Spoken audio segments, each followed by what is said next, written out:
almost perfectly. Oh, this has been sitting in the fridge open, so it's decarbonized. Not supposed to drink carbonated beverages because I may not be able to burp properly. Seems to be doing okay, but why take any chances? Hey, Chris. Uh, I'm pretty sure I'll be okay for tonight, but the surgery went better than I anticipated in terms of really wasn't very uncomfortable afterwards. And I certainly hope so, David. And I mean, just to give you all an idea,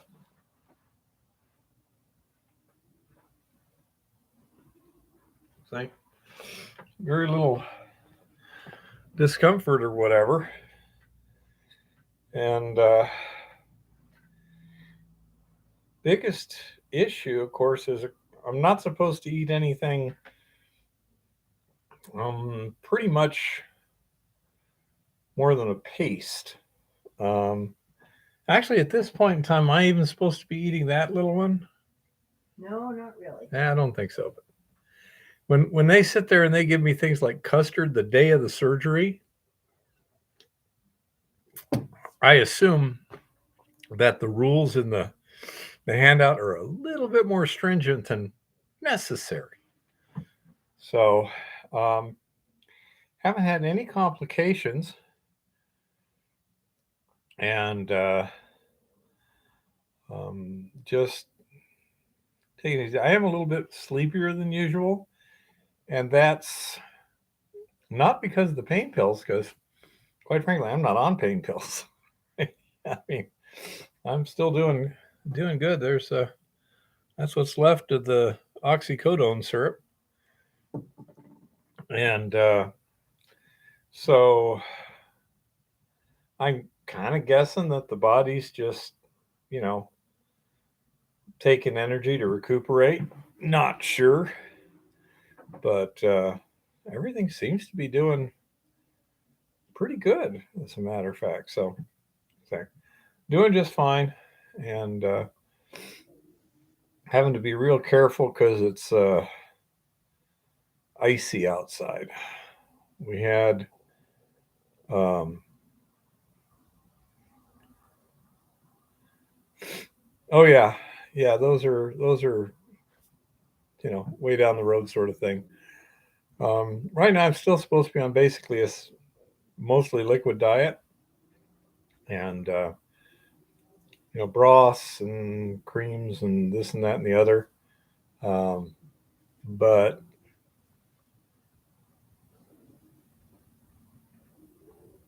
beet juice. Um, but say it was funny that right after the surgery, and they're like, you can have custard, you can have this, pudding, you can have this. It's like, okay, so whatever. Uh, Eva continues her slow recovery, and mainly I just can't eat a whole lot at any one time. Then I start feeling pretty full, and I know they've stitched stuff around the stomach area and stuff, so you really don't want to put the strain on those stitches.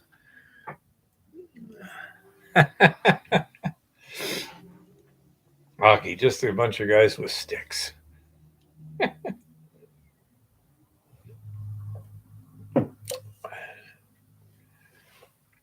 Uh, so, I say, seem to be doing pretty well.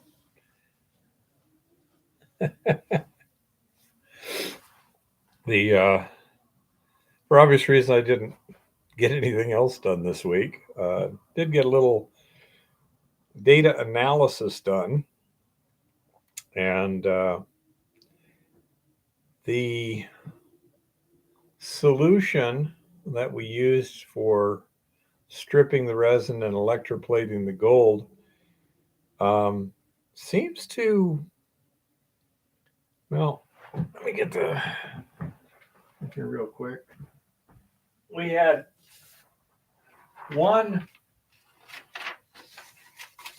series where we kind of ran out of thiourea. I ordered some more, and the package came in, but they had put the wrong stuff in it. And I really didn't need any soda ash. I needed thiourea. So we wound up testing what happens when you just keep reusing the same solution and don't add any more thiourea. To start out with, it only had the 2/3 of what it was supposed to at fresh. And I got 87% recovery out of the resin. Then one reuse, got 69%. Two reuse was 82%. And three was 90%. Now, I was pretty surprised by that, as I assumed it would start out at a particular number and then work its way down, like, 87, 80, 75, 70, something like that. But it's as if something gets changed real quickly here, and then other changes keep happening in a more favorable direction here. I'm not sure, but we shall see the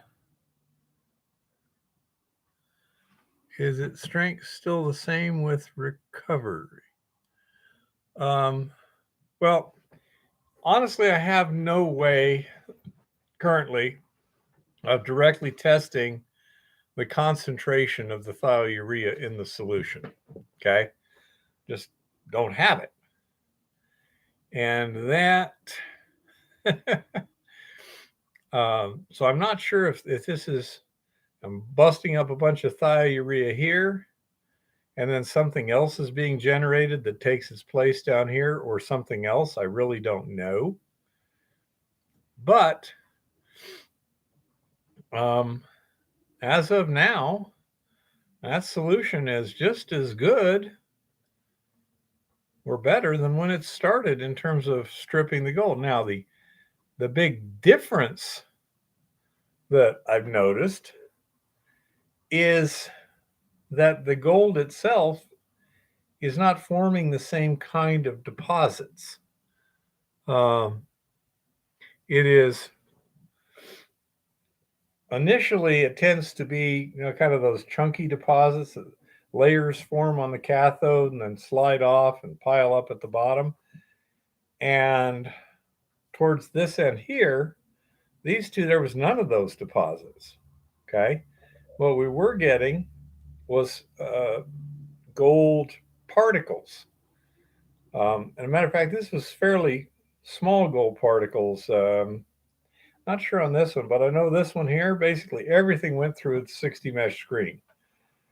The little bit of 3M pad I've got to try and keep the resin beads from going out of the flask and into the electrolytic cell, it was not 100% efficient. So I had to separate resin beads from gold. But unlike in previous runs, we didn't have any big chunks of gold. So it was actually quite simple to separate them.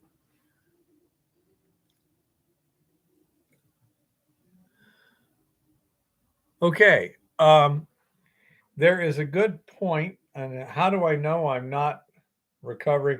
Let's say that this one here, part of that gold is still just in solution and therefore is coming out here or something to that effect.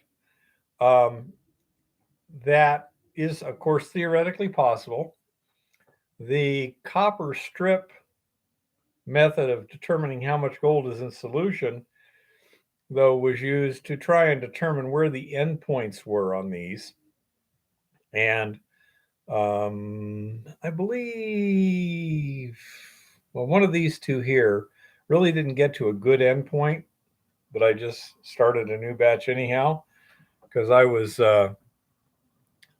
trying to get as much gold as possible before the surgery. So I was rushing things a little bit. But this is the methodology I use to try and determine that it's not gold in, there's no gold in solution left. Now, it may be forming something else in here that I'm not, that doesn't react with the copper, but I'm not sure. Um, I'm kind of guessing that as the thiourea percent goes in solution, and this seems to be the worst spot here, um, it just has some issues. But then I say something else starts happening and it seems to work pretty good. Don't understand how do I determine the amount recovered? Fire assay on the resin combined with how much is sitting in the electrolytic cell. All liquids are reweighed. Considering this stuff is running at a high enough temperature that evaporation losses are a couple hundred cc's per day, that wouldn't do a heck of a lot of good unless you were very careful at um, checking the volume of each also. I'm also typically adding replenishment sulfuric acid. Through all this step here, whenever it started getting above about a pH of 1.1, and quite often it's like a 1.2 or 1.3, I would add sulfuric acid to bring it down just below 1. So I'm adding sulfuric acid, I'm evaporating water. Um, the total volume of liquid in system is changing.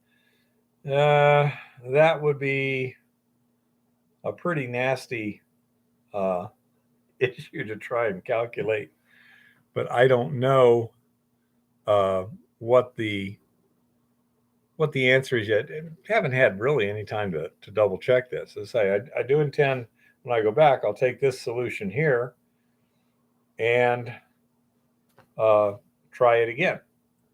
Uh, the thiourea should be in tomorrow, and it's one of those things. If it doesn't seem to be stripping the gold out of the resin too well, I'll add a little bit of thiourea and see what that does. By having the copper strip test, I can see kind of on a short-term basis how rich is the solution coming out of the flask. Okay, and so that allows me to make, I would call it, educated guesses as to what's going on, but not absolutely. Somebody, I'm not sure exactly who it was, also suggested we might try um, stannous chloride as a precipitant. And we didn't try stannous chloride as a precipitant to try and see uh, whether we could use that to determine the amount of gold in solution. We did try the KD3 precipitating solution and got essentially no results. Yeah, Scotty, what do you want to know about Eva? She's right there.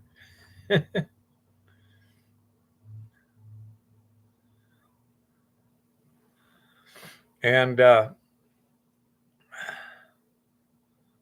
so, say, we'll probably be back out in the lab on Wednesday. I can start doing more testing. We still have plenty of loaded resin to run through.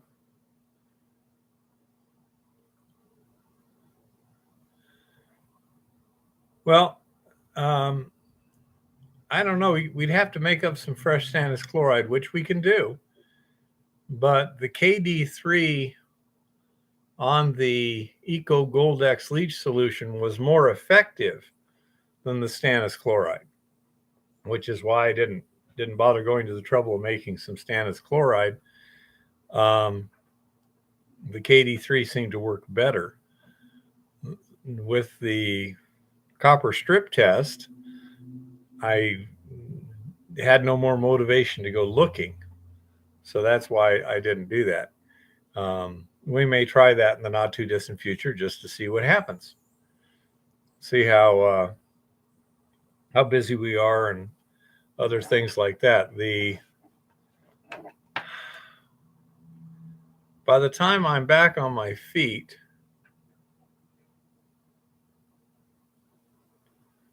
okay, Chris. So what does that mean? Is it going to tend to do better than stannous chloride, or not as good, or just differently? Do I have beer at my end? I really don't like beer. It's the flavor just doesn't get along with me. And if I need something, I got oxycodone.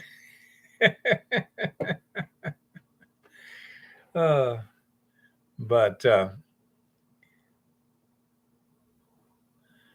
yeah, I say I don't know.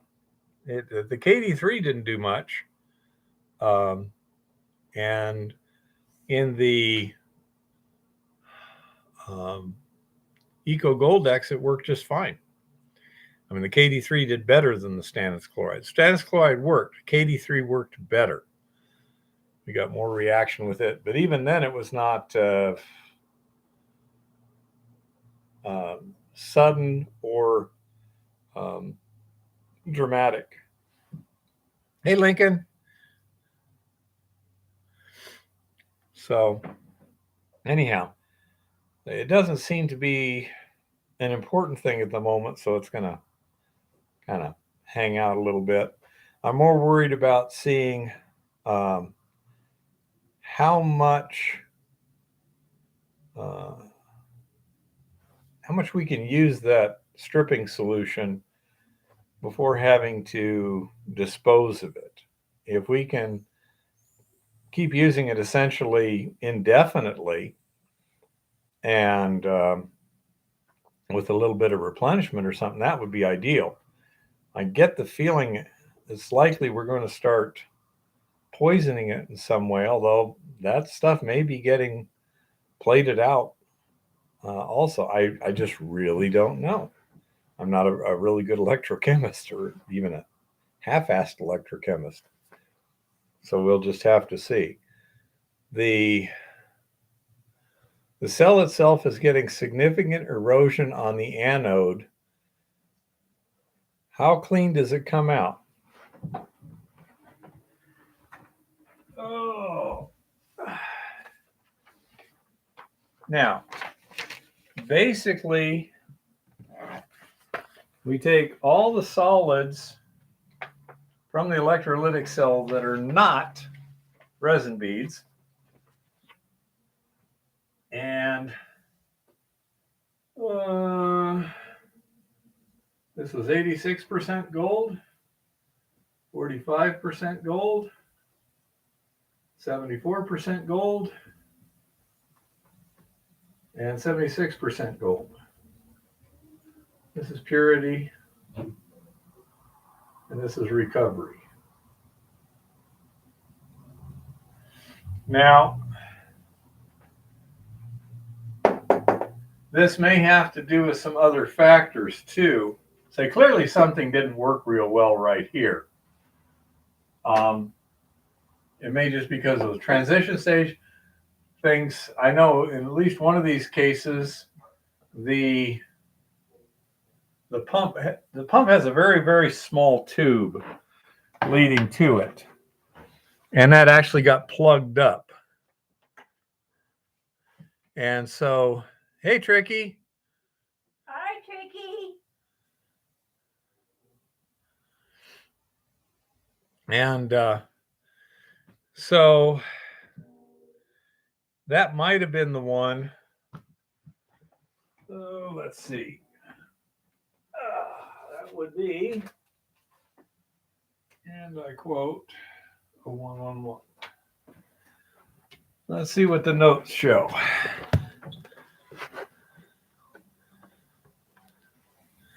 Yeah, I hope that works out well.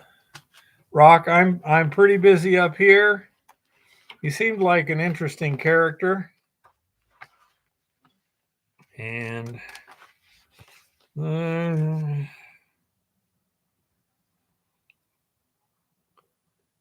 okay, I changed the electrolytic cell configuration. Added some sulfuric acid.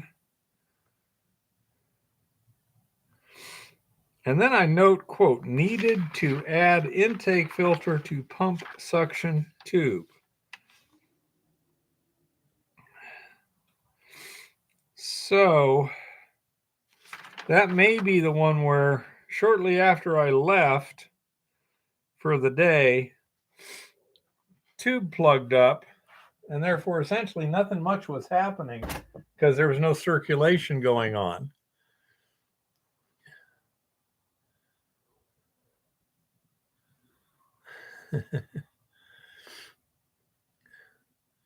And I presume so, Chris, or we wouldn't be talking to him. So I say that may be what caused the really weird stuff on this number 2, but I'm not sure.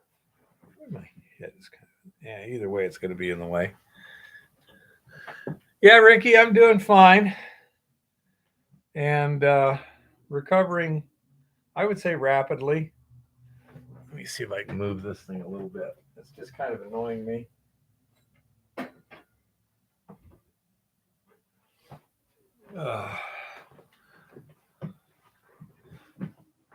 That's not too bad. Get a little more light on my ugly face here. And so, again, when things go wrong and you're kind of rushing to get stuff done, the tendency is just like, okay, set that to the side, put the next one in there and go. And which is basically what I did. So I'm going to have to confirm a lot of things, but it's still recovering well.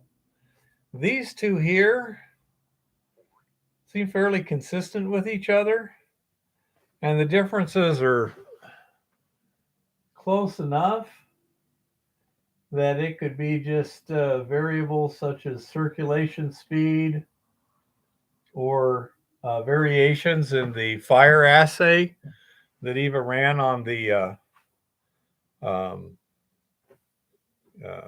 resin, and the variation in the moisture content on the resin. That's one of those things that's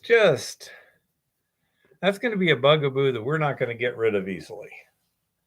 Because since we can't dry the resin unless we're going to, get rid of it, so to speak, if you're going to theoretically elute it or whatever, you don't want to dry it first. So it's just one of those things where it's really tough to know exactly what the moisture content is. So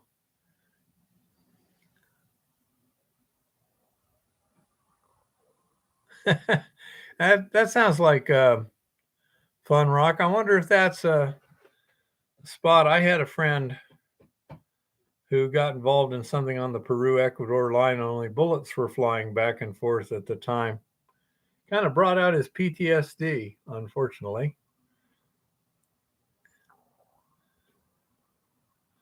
So, anyhow, we'll get a lot more data as we go. But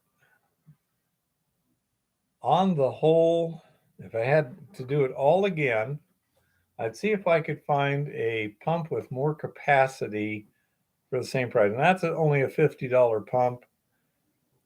And which is one of the reasons I bought it. The other was that it was it had 110 volt, although it's basically because it's got an adapter. It's got a little brick and a cord and plug in, and so we'll see what happens. But that tube, yeah, it's a real problem because it tends to get plugged quite easily.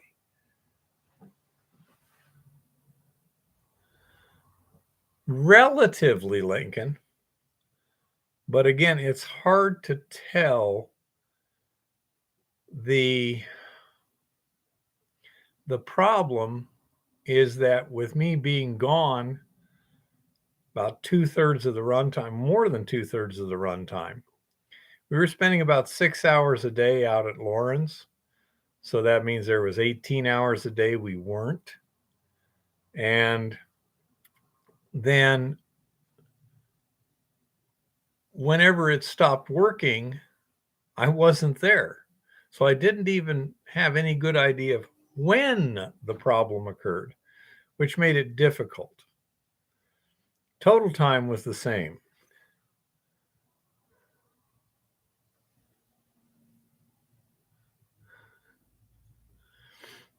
Yeah, those bullets kind of suck.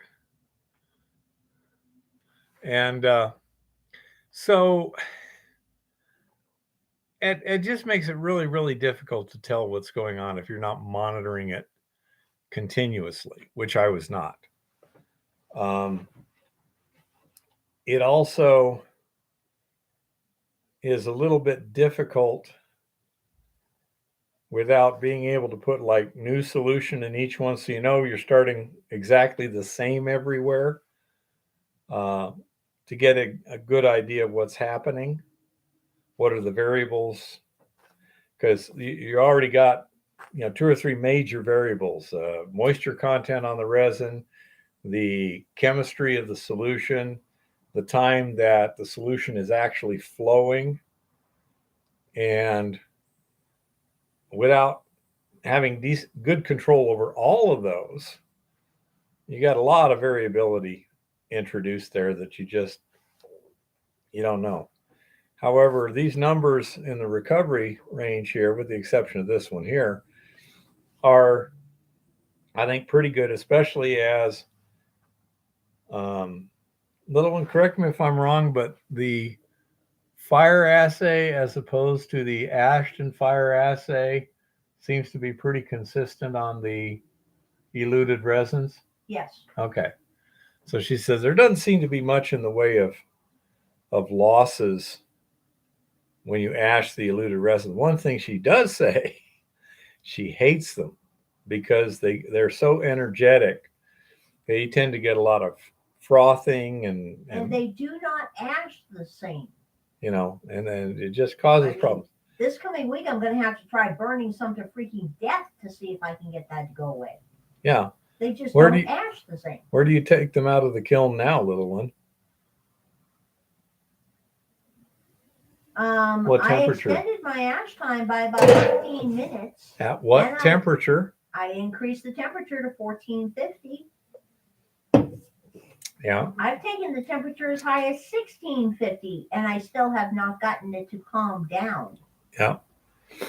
And so, I'd say the thiourea seems to be introducing something into the resin that causes problems. Now, that's another thing that may show variability with however many times you've run the resin. If it's the thiourea, which seems plausible, it should be a pretty good oxidizing agent, and you're burning up the thiourea, then by down here, the resin may not be doing too much. So that's an interesting possibility, little one, is to try ashing the resin from, I believe that's 1114. Well, you can rack me up some samples to dry when we get back to the lab on Wednesday. Okay. Ash resin from 1114.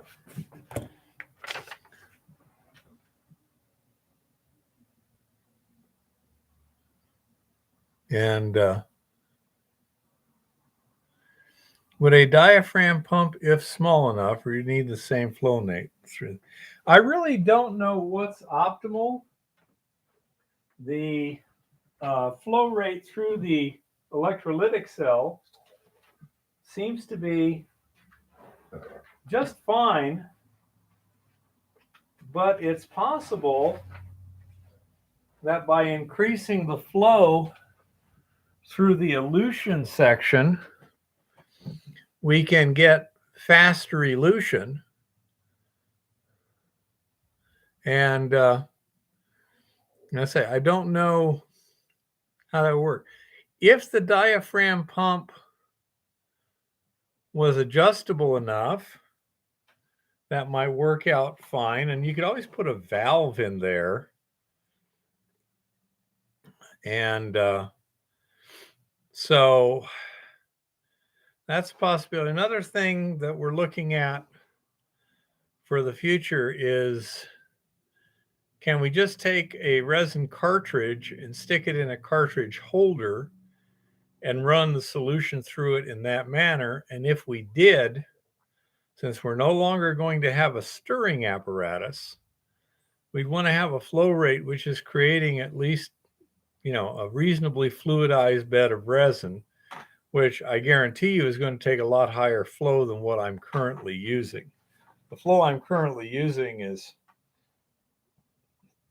gosh, I don't know, 50 cc's a minute, maybe. It's not much. And to fluidize the bed, I'm guessing I'm going to have to be in the range of more like a half a liter a minute. Okay, take care, Tricky. And so that would require much greater flow than I think this pump is even capable of at maximum speed, which would wear it out pretty quick. I think this is not an industrial quality pump, in my opinion. It's not designed to be run hard.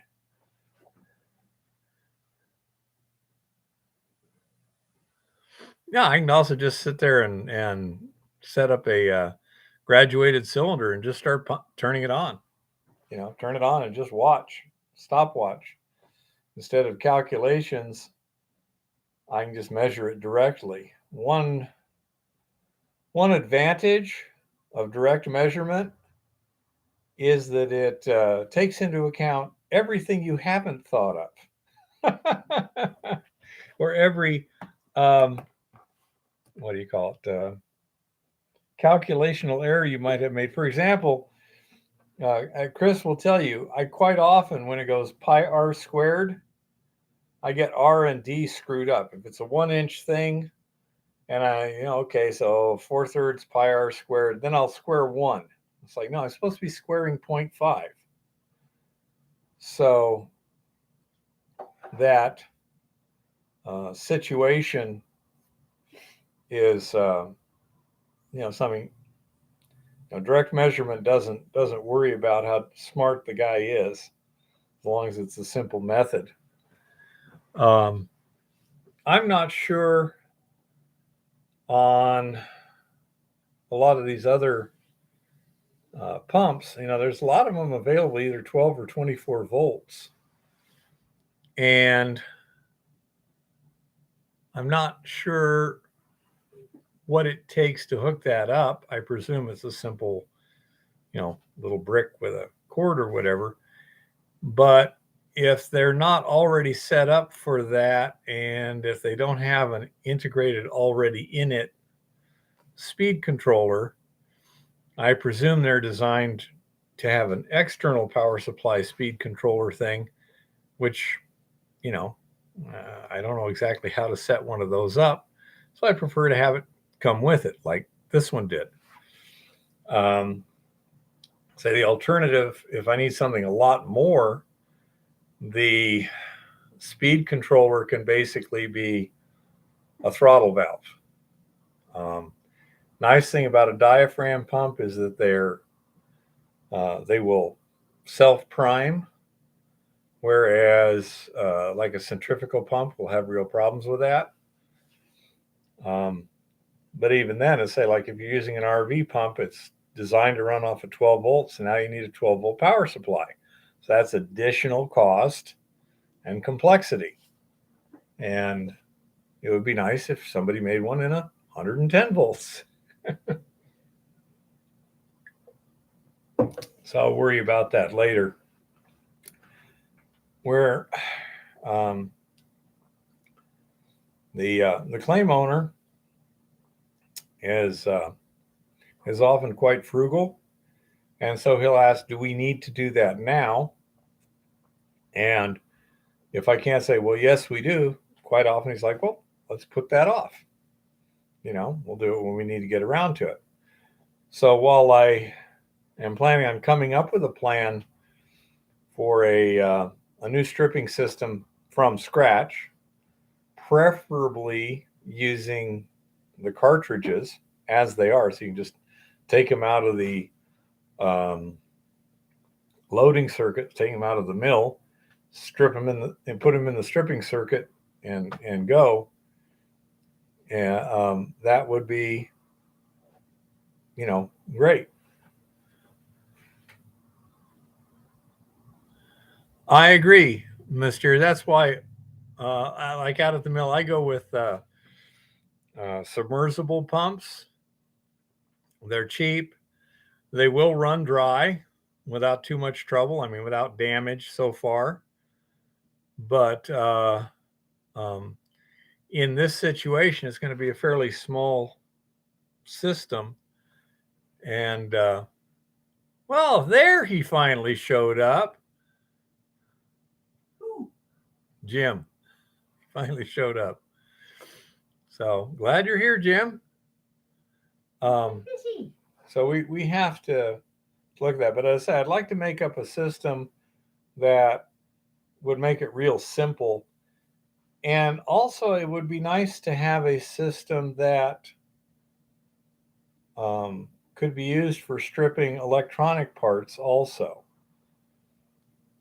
Perhaps on my peristaltic pump, there is a variable speed control knob, and it's got a plug-in, so you've got a little transformer brick and a cord, and it plugs right into the pump unit itself. That's kind of ideal for what I'd like to do. But we shall see what we shall see. It looks like bigger pumps get pretty expensive pretty quick, so we shall have to see. If we were to use the system as a thing to strip electronic parts, it's possible we could just use like an acid thiourea solution, which will dissolve gold directly, and run it through the electrolytic cell. You don't want to turn off the system and leave the gold in the electrolytic cell, as it'll tend to redissolve. So instead of just turning it off, you would want to do a shutdown procedure where you pull the electrolytic cell and any gold out of solution so it couldn't act. But that would be kind of nice to have a system that we could theoretically sell, both for stripping of resin and for stripping of electronic parts. Hey, Lars. Did you find the ark under the mud yet? I was very happy to see that your modifications did a good job of keeping the solids out of the mine. The liquids probably wouldn't even need to pump it out, as they should percolate out through the emplaced gravels fairly quickly, I would think. So I say at least you don't have the digging out thing.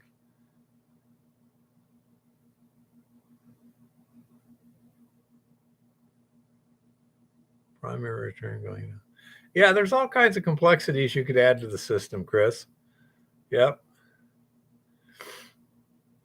Another thing that I may add to this system right now is some kind of a little makeup reservoir, so that, just an upside down bottle with a tube, so that as evaporation losses drop the level in the electrolytic cell, it automatically replenish, you know?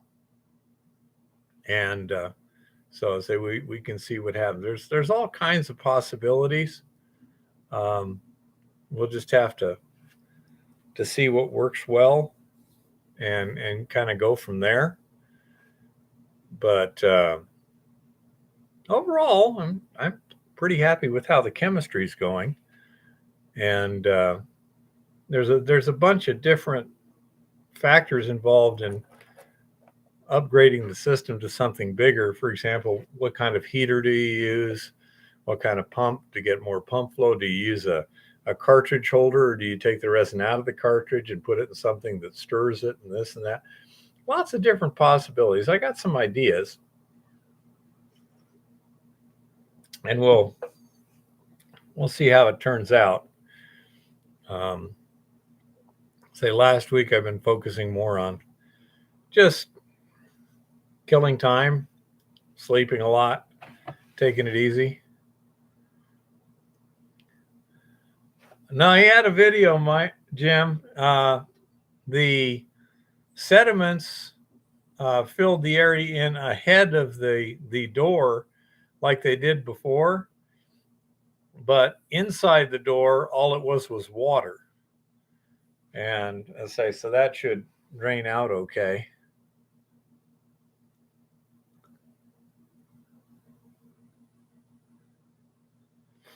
Yeah, I say there's lots of. I don't think an aquarium heater probably has the temperature range we need, because there's no way fish are going to be swimming around in 50 degrees centigrade water. That's like 130 or something. Yeah, it ain't going to happen. Something like an aquarium heater would be fine. They make things like them. The question is to get something that will A, do the job, B, be reliable and robust, and C, as inexpensive as possible. There's lots of things. Okay, mysterious. There's a way to bypass the regulator on it. Well, can you adjust the regulator up? Or then do you need to put some other kind of thermostat on there? Because if you can adjust the thermostat up, then that would be fine. I've seen some thermostatic controls also that that allows you to switch 110 volts. Forget what it was, like roughly 1,000 watts with a thermostatic sensor. And say it would also depend on how much water we were trying to keep hot. For example, I was thinking a nice reservoir, it's easy to replace and stuff, is a 5-gallon bucket. And you heat the solution in the 5-gallon bucket, pump it out of the 5-gallon bucket through the resin cartridge. Then it drains back through an electrolytic cell that's actually in the 5-gallon bucket. And so the overflow would go into the 5-gallon bucket, and stuff like that. Oh, by the way, Chris, I just thought of something else that would kind of make your self-draining thing a little bit difficult. The electrolytic cell builds up finely divided gold on the bottom. So any kind of a drain would either be above the level of the gold, which would not do much good, or it's going to be below the level of the gold, which either means it's going to drain it out of the cell or it's going to get plugged up. And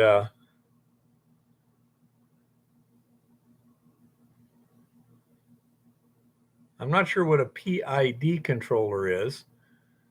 Let's say I know I've seen one on the internet that seems to me it was like $45, and it was capable of switching about 1,000 watts at 110 volts. You plug it in, you stick the sensor in the whatever, and adjust it to whatever temperature you wanted. Proportional integral differential. Okay. So a variable controller. I don't know, Chris, we can talk about it, but I say the thing is I need to get the liquid level below the gold, and the gold will tend to either leave or plug anything that's designed to drain the liquid at that level. That creates an issue.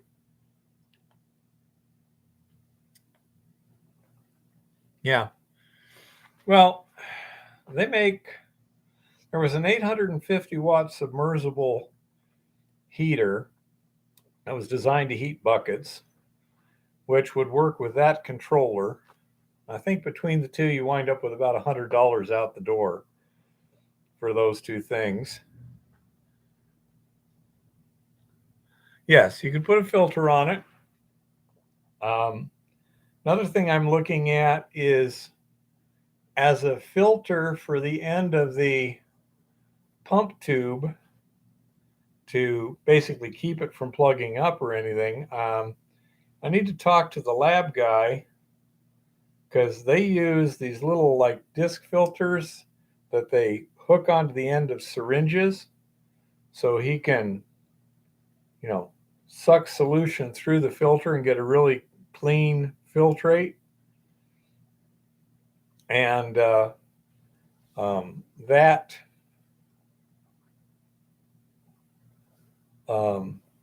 would do a good job, I think, as an intake filter for the hose. Again, it's got to have a pretty small nipple on it for that hose to work on. But yeah, there's a lot of issues involved here, but none of them seem terribly challenging. Just trying finding a good, simple, reliable, inexpensive solution is going to be a little bit of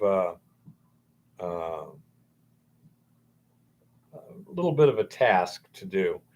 I'm sure I could put together something in a week, but I'm not sure I could find the best solutions in a week. I'm sure it can to a great extent, Mysterious. In this case, what I'm doing right now, the solution flow rates are so low that it's real easy to just have a sump basically, and they settle to the bottom of the sump real well. So the flow rates are really low. So I've got I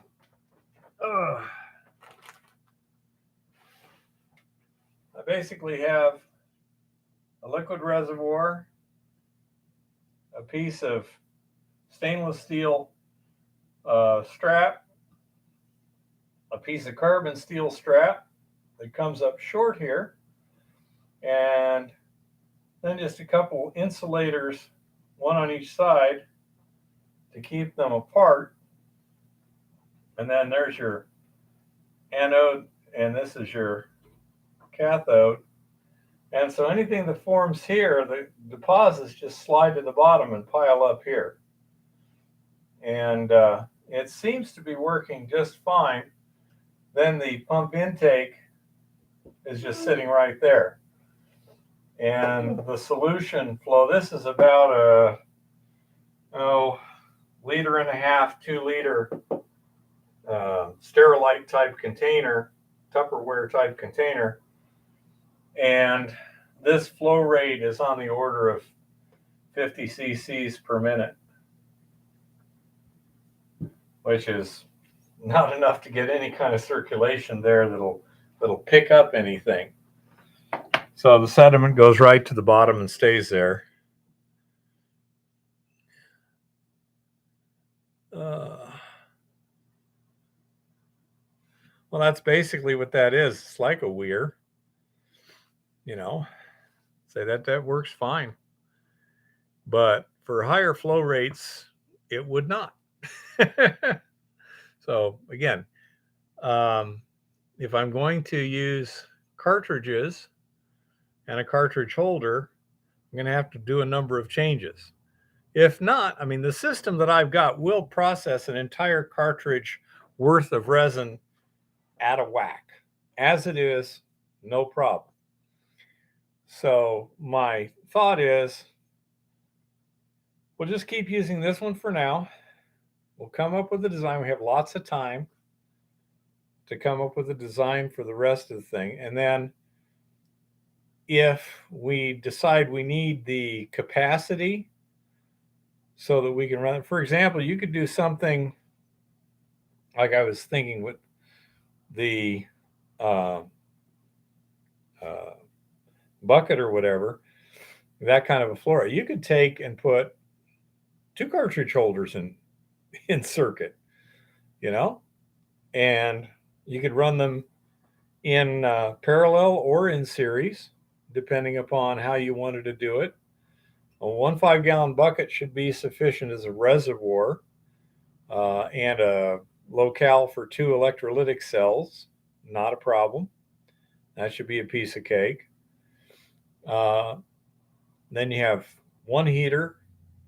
If you ran them in series, where you're going to be eluting the one first, and then once it's pretty well eluted, the other one is going to get finished off, so that you could, for example, start it at a certain point in shift, say noon. You show up at 10 o'clock in the morning, you pull out the cartridges that are loaded, the first 2 cartridges in line, move everything up, put 2 fresh cartridges in, start your mill up, start your stripping circuit, and go from there.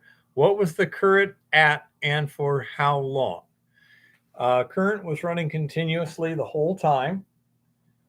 The voltage was at 0.35 volts. The current was running anywhere from a little over half an amp to almost 2 amps, depending upon solution considerations, temperature, sulfuric acid content, and I presume also how much gold and other stuff being stripped off of the resin was in solution. So let's say, but I kept the current on the entire time. I'd start it, run it for, typically 3 to 4 hours before I'd leave. And then I'd just leave it on all night, come back the next day. So that was a long time without supervision. There's secondary containment there, but it needs some a little bit of tweaking for me to be comfortable to say, okay, I can leave that run and ain't nothing going to happen, and it's going to keep working fine. And so I'm not sure how much of the current density issue has to do with the formulation of the solution and how much stripped ions are in the solution. 0.35, 0.35, John. That's all I'm doing. And at that, I get pretty pure gold here. You'll notice the standard thing is about 75% gold in the electrolytic debris, as we call it, which leads me to believe I'm not plating much else but gold. I would think there's plenty of iron and other things in there, but that's about it. So it's interesting to watch the voltage, the amperage fluctuate, especially as you put this whole thing together. You started out at room temperature and you got the heat going You got the circulation started stuff, and you see that amperage continue to rise, you know.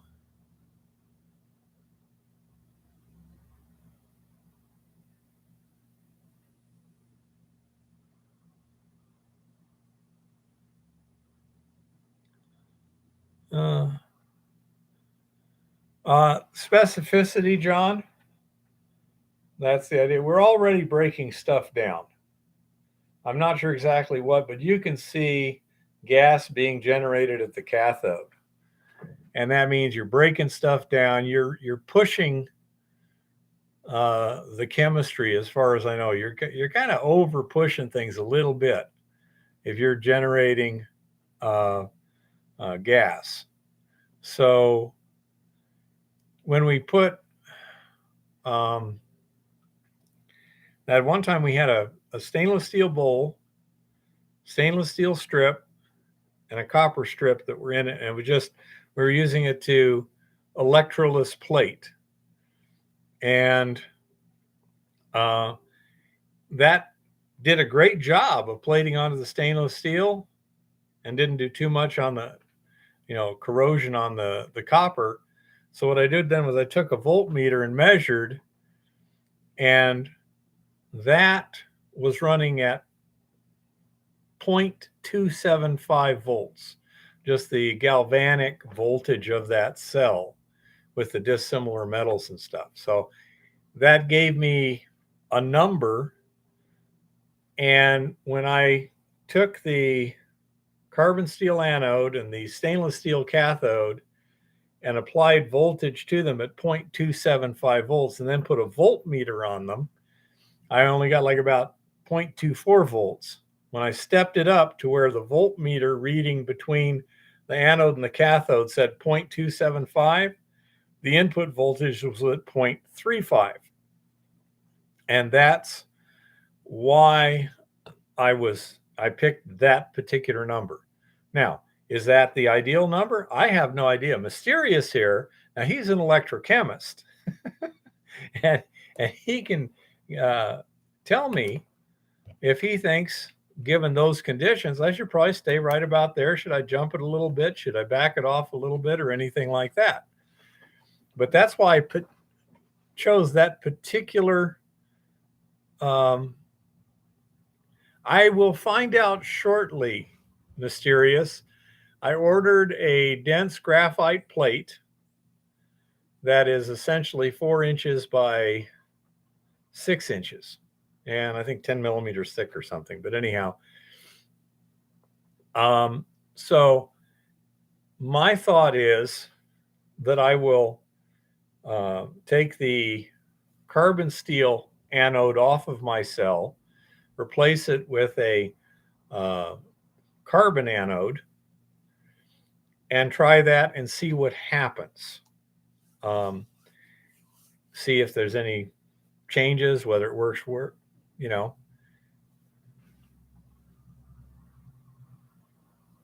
I say the carbon steel anode, while you can see the erosion on it, we have probably lost maybe a 32nd of an inch in, I don't know, between 1 and 2 weeks of continuous operation. So corrosion is not a huge problem. It's perfectly within operational limitations. It's not a problem at all.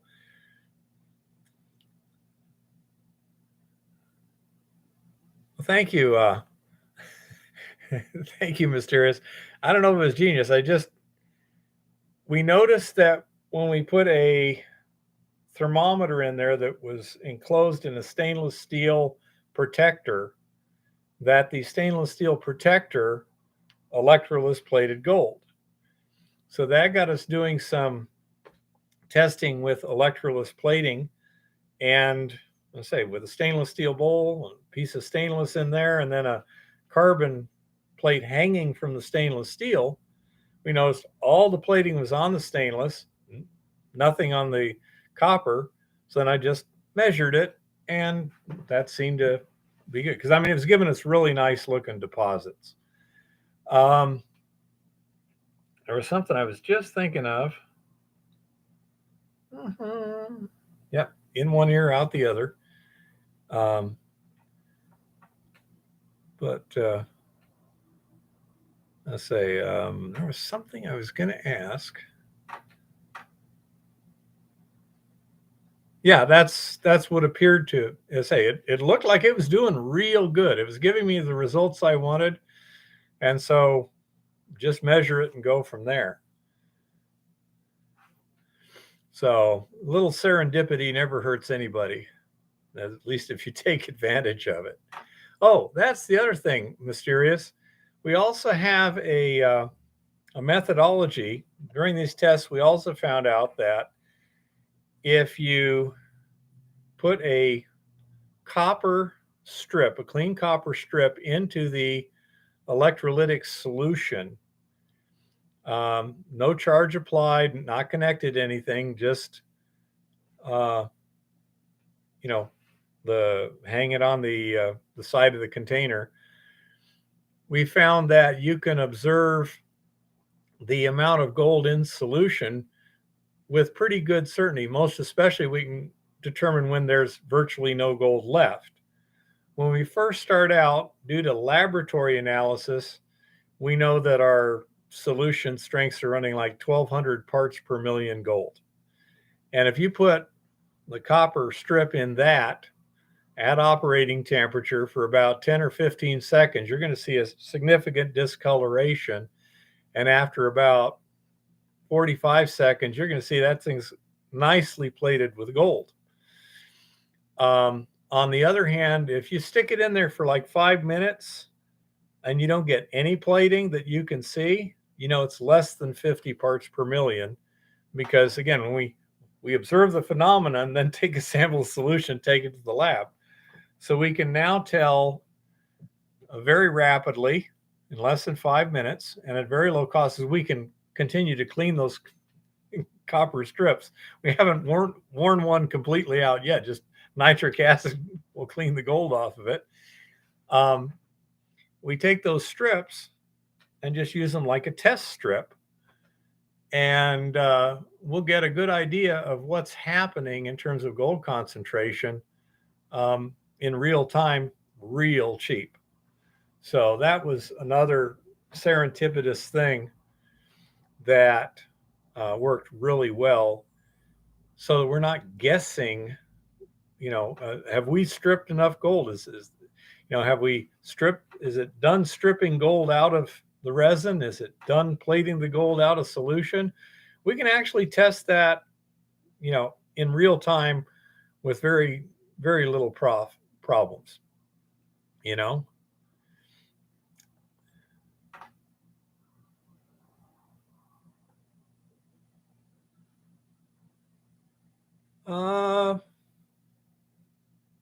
I don't know, mysterious. What would you put the other voltmeter probe in? Just stainless steel sticking in solution someplace else, and then the copper strip? That's an interesting idea. Oh, let's see here. Test voltage on copper strip related to gold concentration.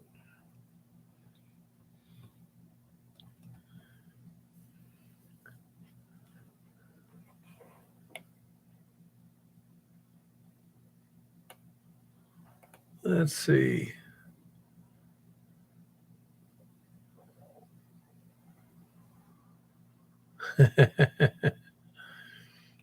Let's see.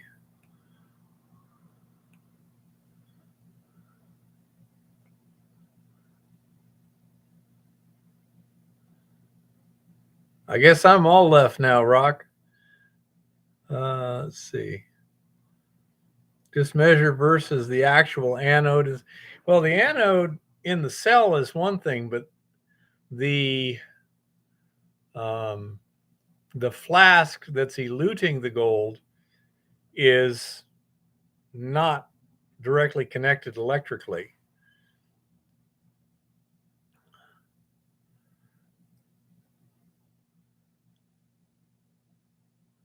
Which will spontaneously erode.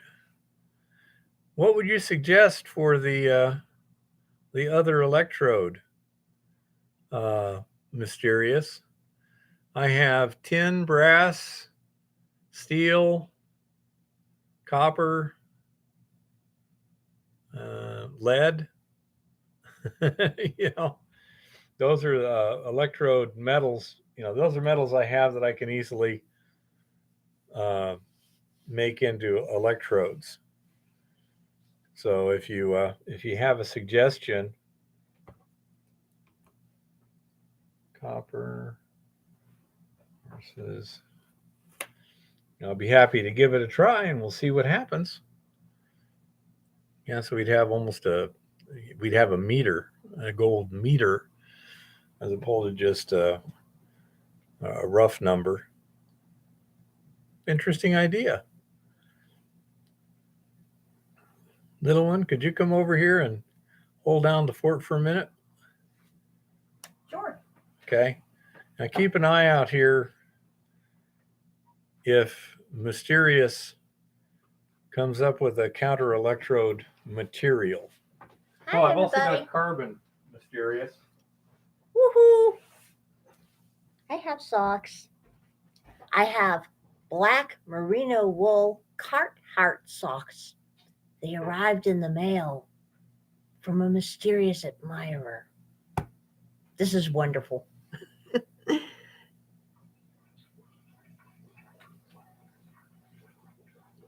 Okay, a probe made of copper and a counter electrode which will spontaneously erode in solution, huh?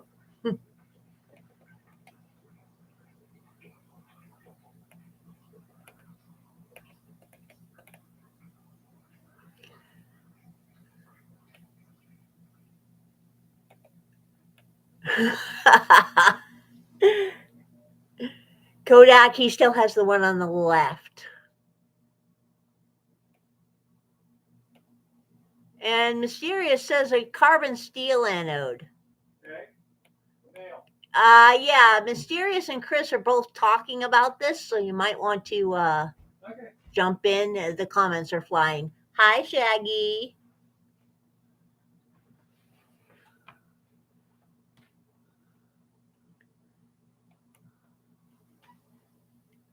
Rock addressed a comment to me. Okay, just a second.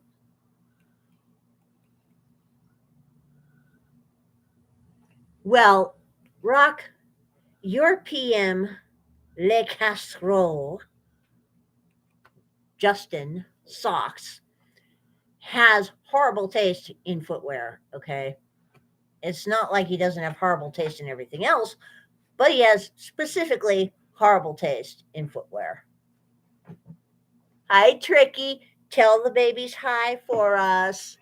I'll put him back on.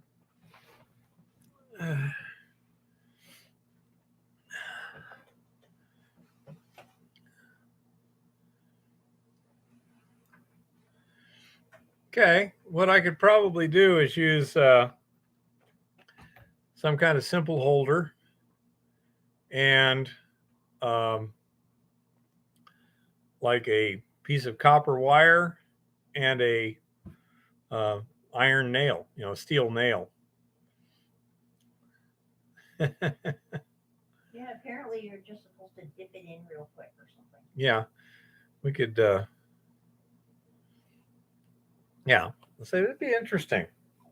We'll see what kind of results we get, because it would be kind of nice if you had a device like a screwdriver sort of thing that had a voltmeter on it and two probes, and you can just stick it in the solution and see what happens.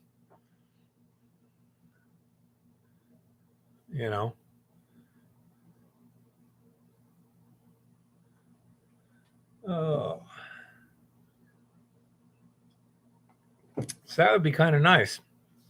Um,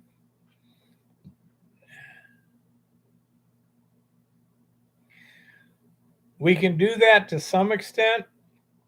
However, the best way to do that at reasonable cost, because it costs us $25 to find out how much gold is in solution. So we could start with the highest concentration and test that. And then we could do, a series of dilutions and see how it goes from there by using the same initial solution. Yeah, Chris, half, half, half, half, like that. Yeah. Yeah. Again, preparing standard solutions, knowing how much exact gold you have is a little bit tough. We could take and say, we could set up a stripping circuit, start the heating and with fresh resin, wait a little bit, and then just pour some out into a tube, a collection tube like this. And we can have the lab test the concentrate. Now, do you think this would also work on the leaching solution? I mean, the stuff at the mill where we're using the Eco Goldex. Do you think that they would provide sufficient voltage that we could get a reliable reading on that wouldn't? One of the problems is we may have a bunch of other ions in solution too. There's likely to be a number of other ions in there in quantity. So I say that's one of the things. The stripping solution,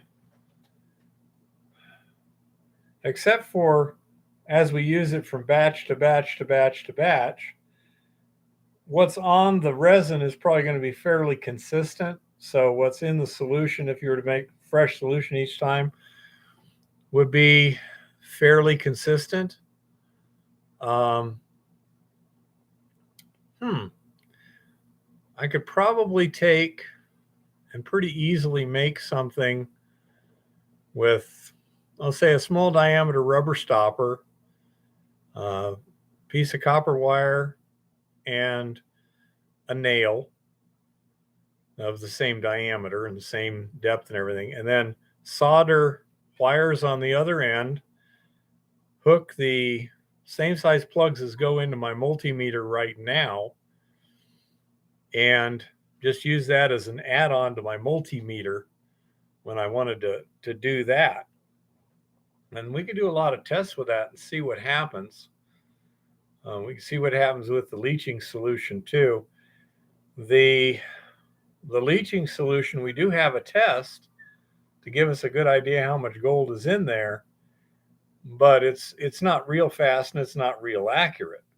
But it's plenty good enough to tell us, for example, are we getting a good drop in solution concentration of gold from before to after a resin cartridge, and therefore tell whether or not the resin cartridge is still busily acquiring gold. So that's by the way, little one, did you fire assayed that pure gold, didn't you? No, we have not. Because you never even fire assayed it, huh? Okay. No, because we only had the one set. We only had the one cartridge, and you said you wanted to try stripping everything out of it first. Well, that's what I'm wondering, because I did an ash assay on it. Of the loaded? Yes, of the loaded. Okay. Actually, it might have been a fire assay. I only did one thing to it. There wasn't enough for me to do both things to it. And Okay. the one I did, as I remember, was pretty much right on the money with what we were expecting for the supposed loading. Yeah. Okay.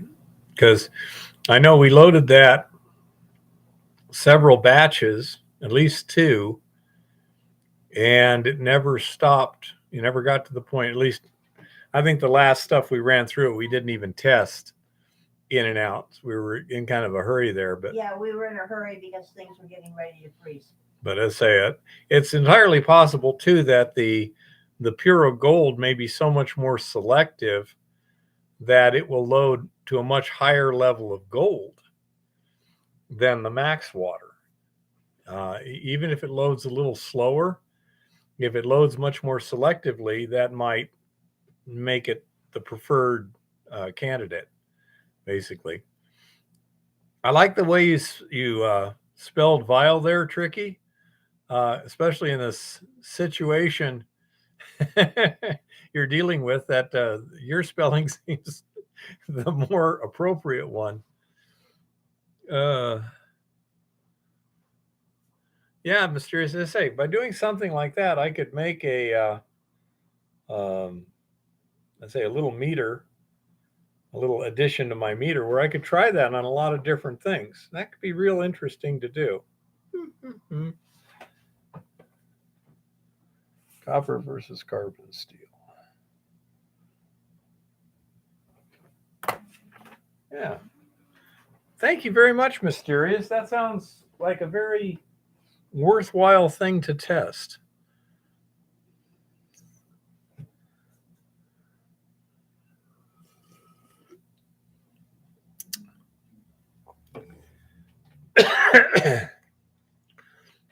Well, I have a multimeter that theoretically will read in millivolts. I mean, it's got a scale for it, so it should be pretty pretty precise for what we're doing. So it'll be interesting to see what happens, and that would make it real easy to basically play games with.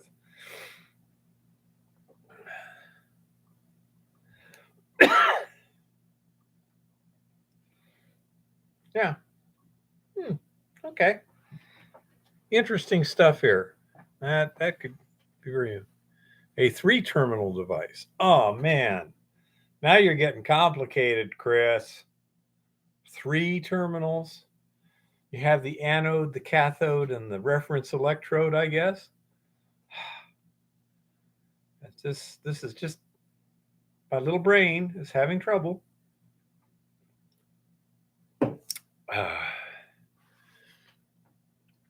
Anyhow. Oh. Let's see. What other interesting things are we going to be doing? I don't know. An interesting question in the long run too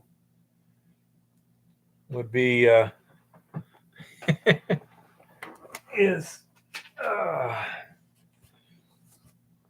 test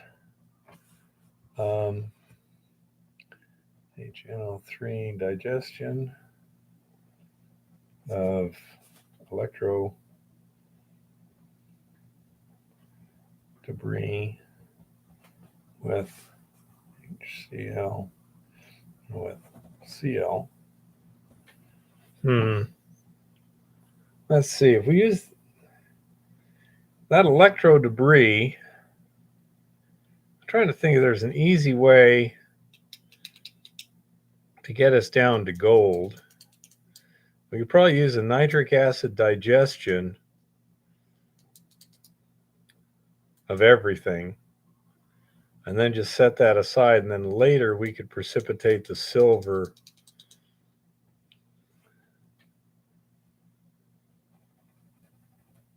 electro debris and copper precip. Because it would be nice if the uh, that's exactly the term Eva uses, Mysterious, or hoopty ghetto lab. Yeah. The Hoopty Ghetto Fabulous Lab, thank you. Sorry, hoopty ghetto fabulous lab. Yeah, Mysterious probably works with real labs. Yeah. Hey, Forrest, how's it going? Hi, Forrest. Oh, goodness. Glad to see you're still out and about there.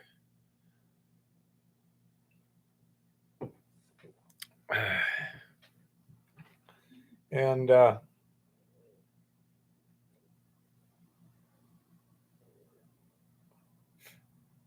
don't know, Chris, what you mean by that? Chris goes, LOL. Oh, Eva, you summer child.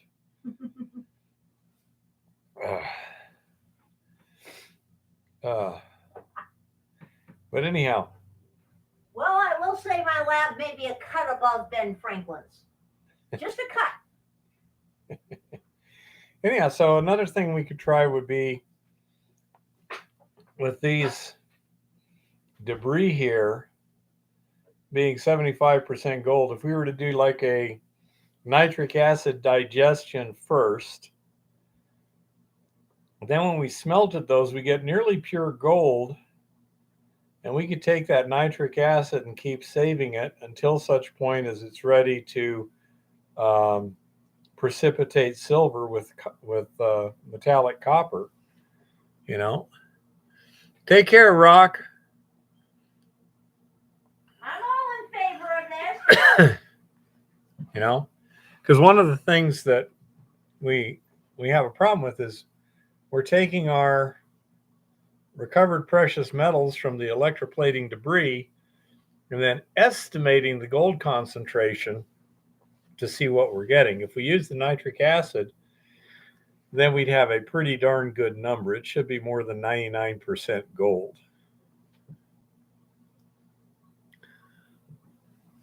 Yep, we're starting to save our copper nitrate from when we precipitate the silver from our parting acid so that we can recover it later.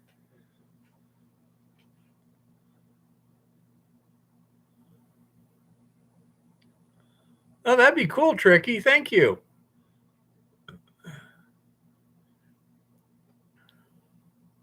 Well, we wind up, Mysterious, with copper nitrate. Can we just directly distill copper nitrate solution and wind up with nitric acid and metallic copper? Is that what would happen? Because we did just get a new condenser from American Science and Surplus.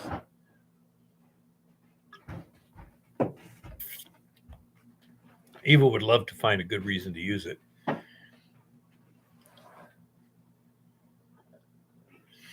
So we would just heat the copper nitrate, and it's going to break down. And then you combine the nitric oxides with water. Is that how that would work?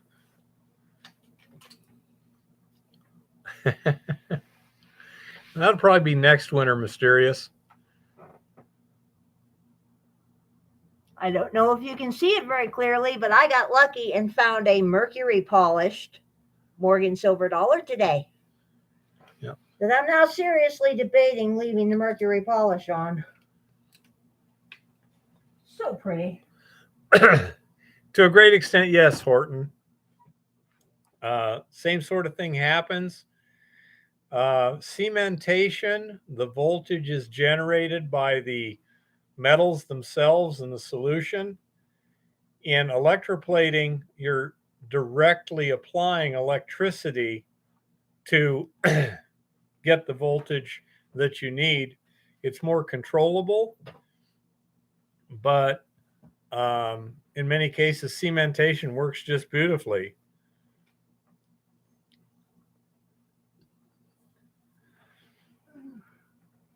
And I say there's a variety of possibilities. Another thing we saw mysterious was that they took the copper nitrate, reacted it with sulfuric acid, recovered the nitrate by distillation of the solution, and then recovered the sulfuric acid by electrolytically decomposing the copper sulfate back into copper and the sulfate.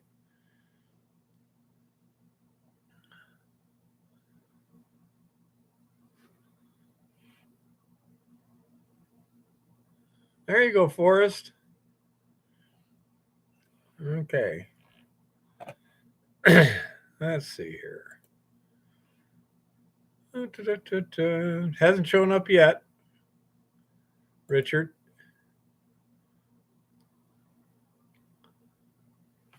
And I say right now, once we get all the the resin stripped and all the information we can during that process, then we still need to refurbish the Stutenroth mill for this season.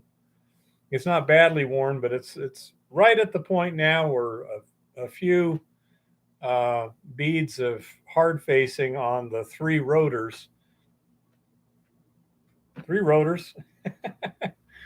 would make them last a lot longer. And so that now would be a good time. And we need to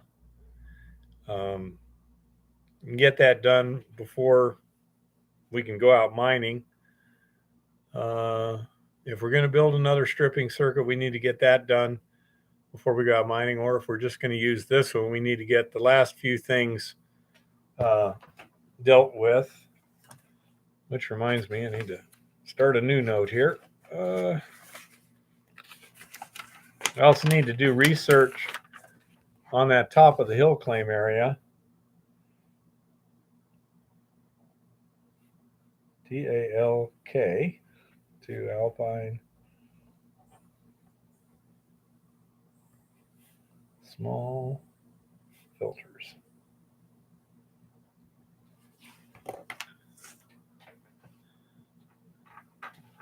Are we going to go into rock crushers? Perhaps.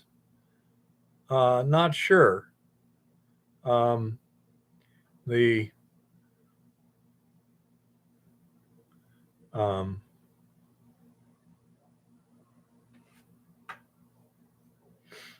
interesting, mysterious. So we've got the small impact mill that I designed that seems to work pretty well at the 1 to 200 pounds per hour range.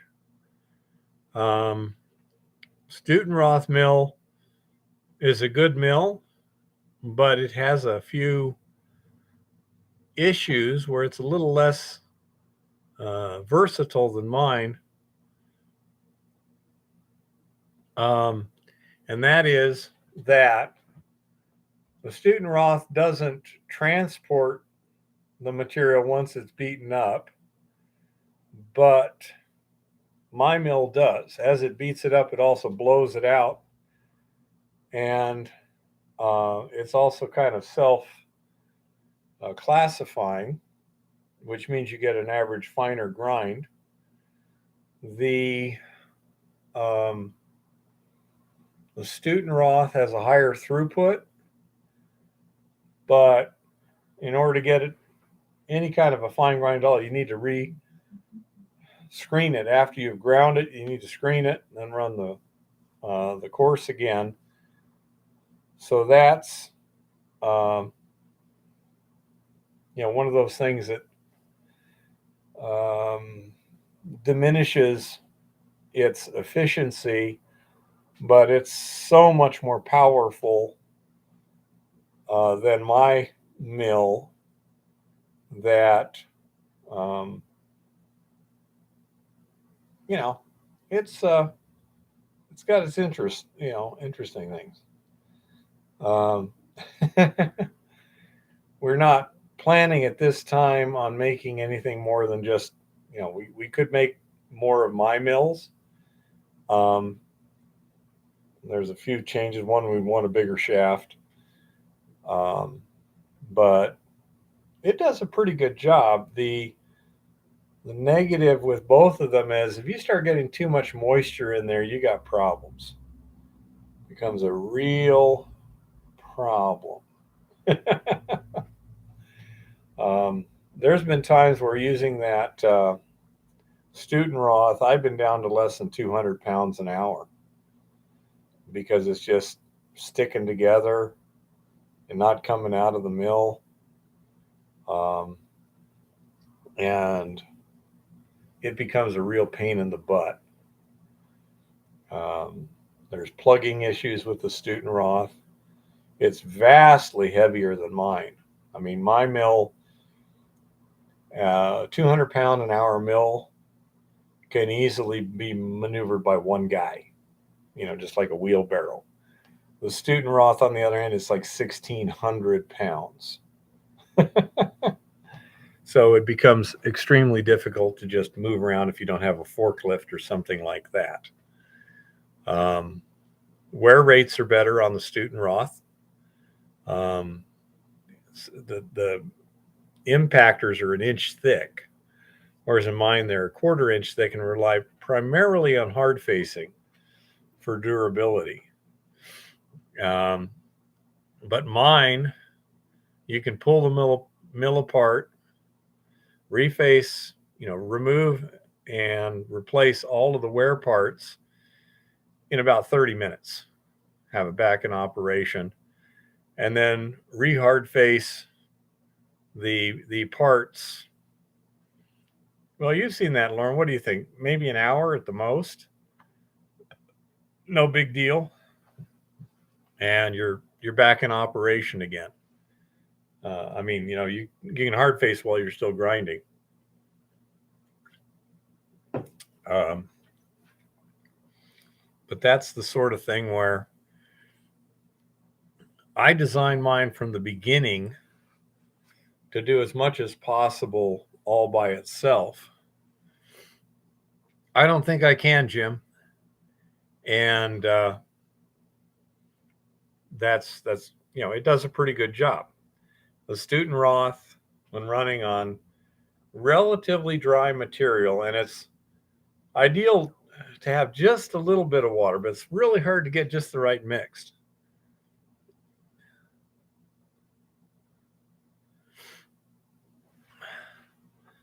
Um, for my mill, Forrest, if you're going to be crushing, now you're talking about crushing caliche, basically. You're talking, what do you call it? Placers, correct?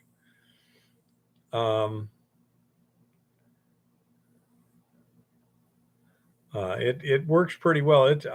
Your bigger chunks are not even going to, yeah, they're not even going to get out of the mill body.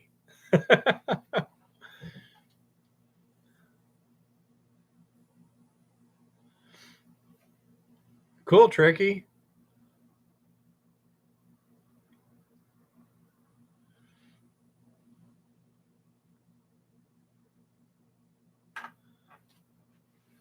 So, I say I like my design.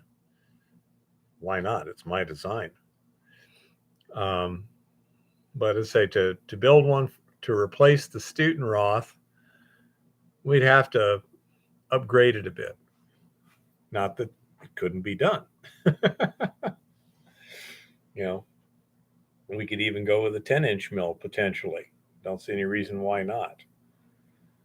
But yeah, it's a perfectly functional device. You can also, if you don't need the air classification, if you just want a one swack through there, you can pull the entire housing, rotate it 180 degrees, and have a down discharge, and then you just put the cover plate on in the same configuration so it feeds through, and it will now come out down, but it will not be self-classifying that way. It doesn't matter which. Mine is currently, I like running gas because it's more highly portable. I'm using a 6.5 horsepower, uh, what do you call it? Or maybe it was an 8 horsepower now. Um, um, Predator engine from Harbor Freight.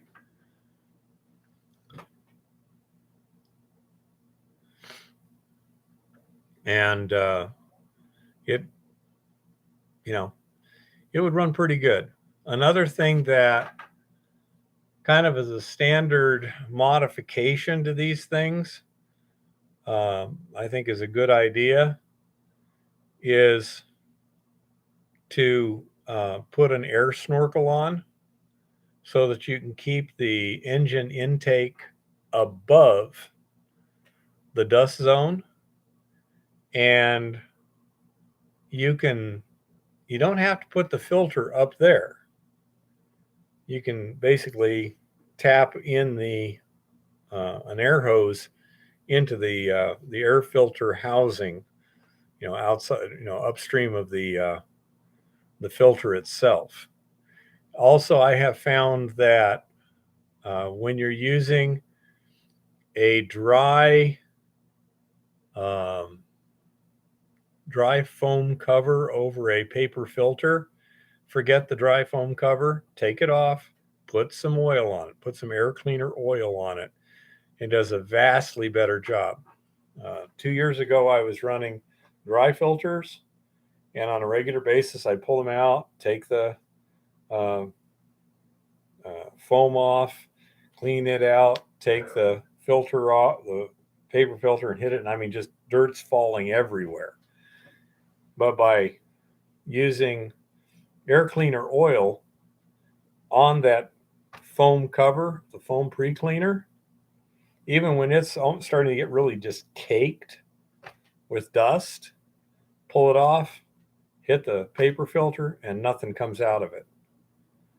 So definitely, if you've got an engine that you're using in these conditions, put a foam pre-cleaner over the paper filter and use oil on it. Don't run it dry. And you can go to any motorcycle shop and get uh, foam oil.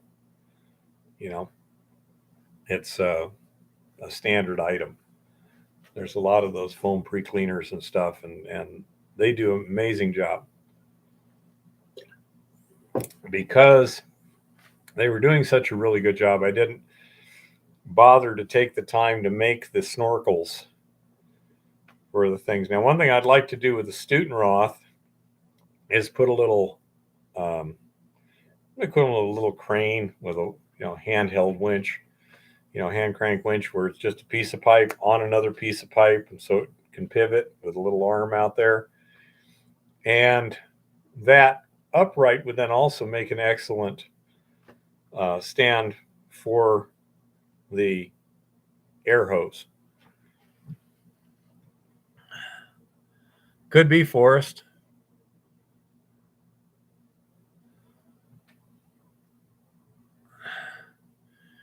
So I know there's lots of different ways, but if you can just get that air intake up above the dust cloud. Right now, Horton, due to the testing that we've done in the bottle rolling, we're running, gosh, as I recall, we're running 20 mesh minus is all.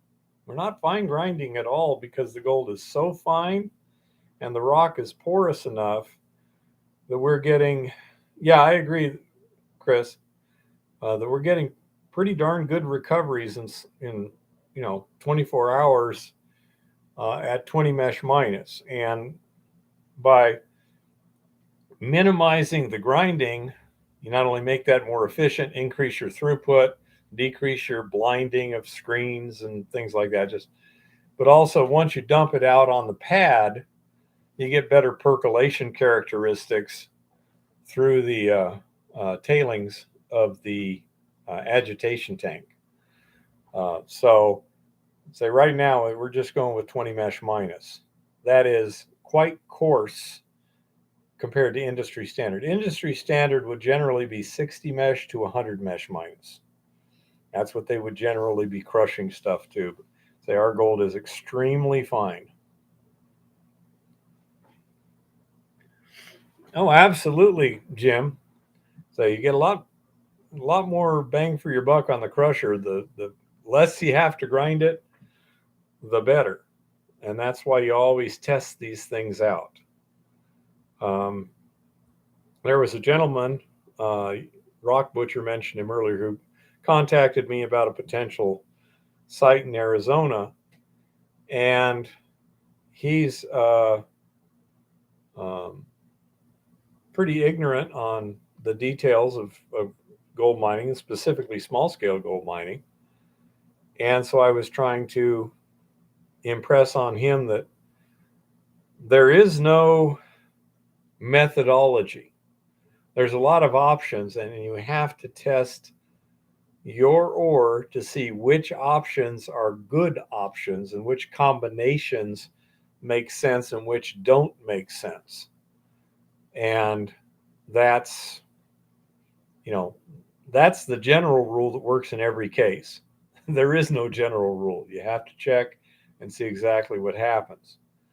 And one thing that's going to be interesting is later in the spring, when water is actually liquid again, I'll climb into that conical bottom agitation tank and see what kind of coarser gold may or may not be there.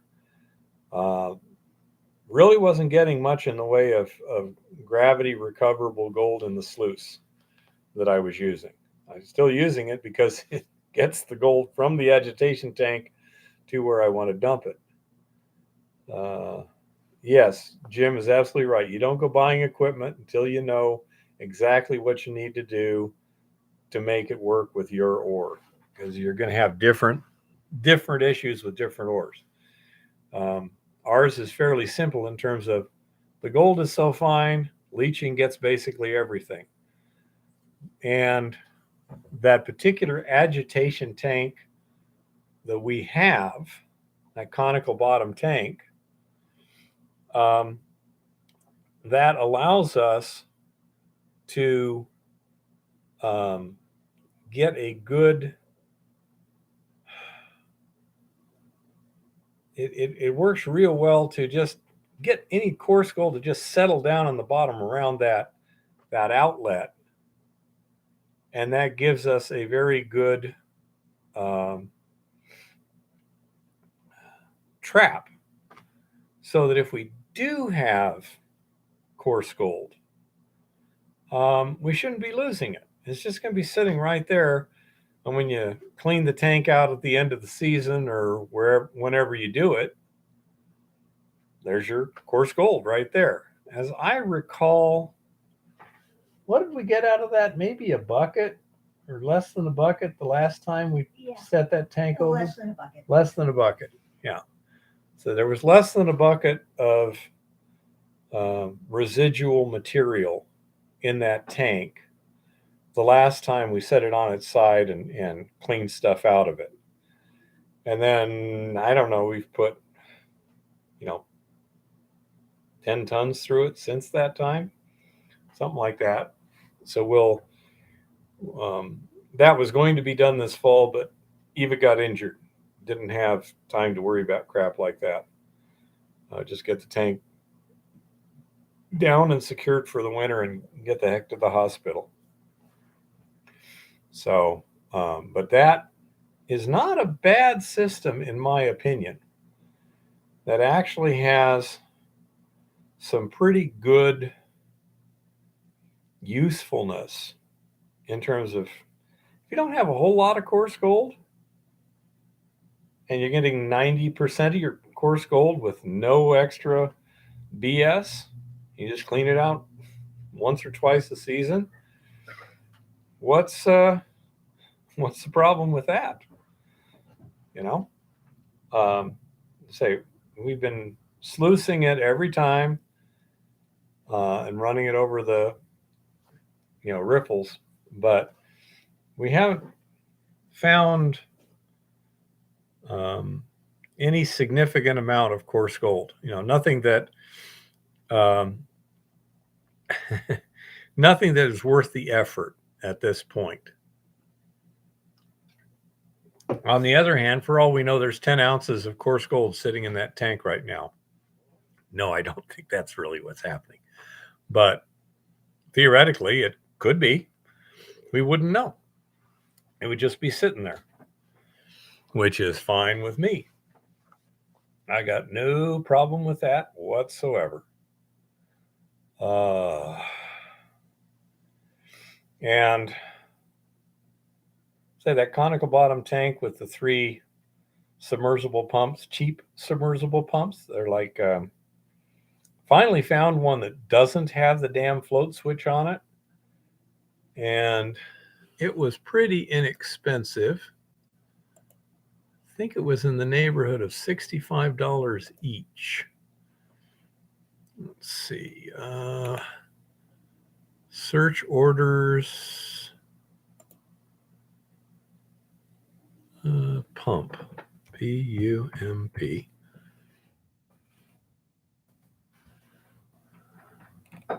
There it is. The Lanches submersible pump.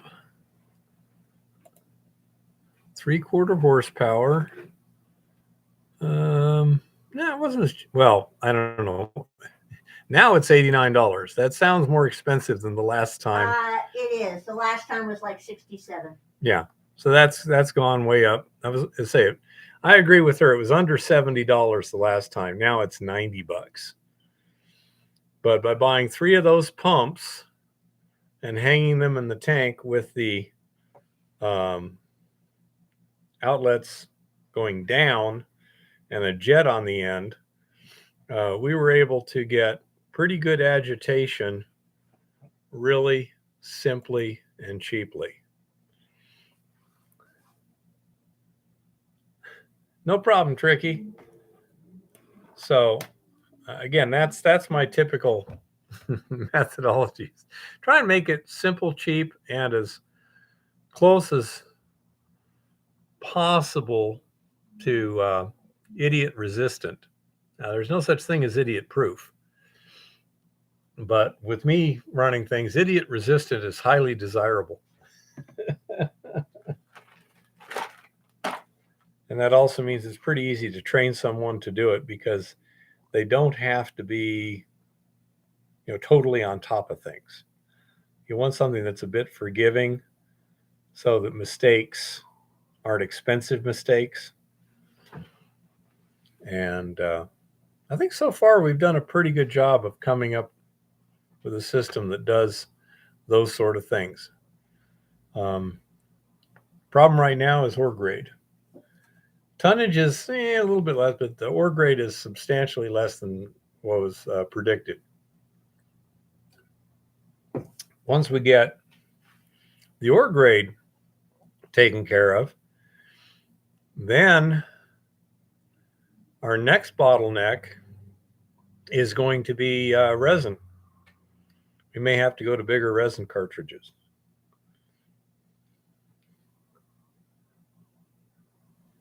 Well, Chris, that's the thing that people who don't know much about this literally don't know about it. I mean, the gentleman I was talking to had no idea about that stuff.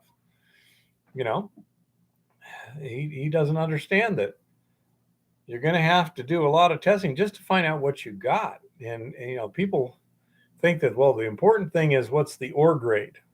And yes, that's an important, very important variable. But what is your particle size? What is the host rock? What is the situation? I mean, is it a narrow vein? Is it in a big, massive body? Things like this.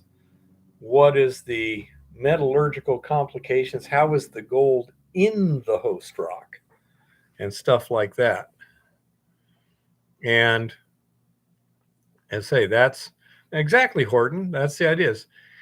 There's so many things that are basically pretty simple principles, but if you're never exposed to it, how are you going to invent it? inventing everything from scratch is very inefficient. Well, that's one of the reasons, Forrest. Forrest claims, little one, that one of the reasons guys get married is so we're less idiot prone. Yeah, this is true. Okay, Richard's got some pictures here.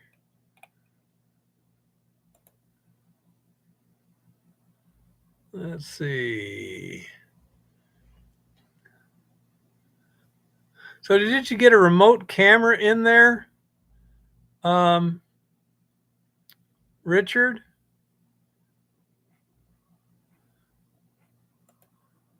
Trying to. No, there's a person right there.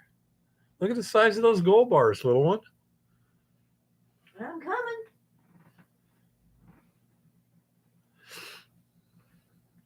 Holy guacamole. Tricky's going to need a big boat to have an accident in.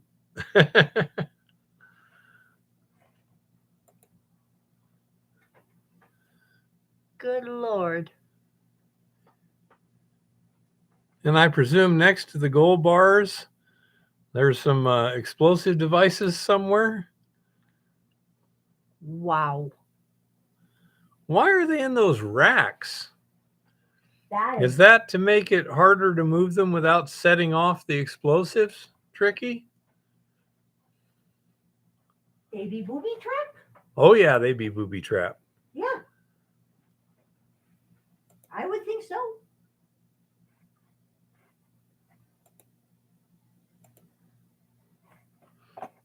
Okay, yeah, I got them, Tricky.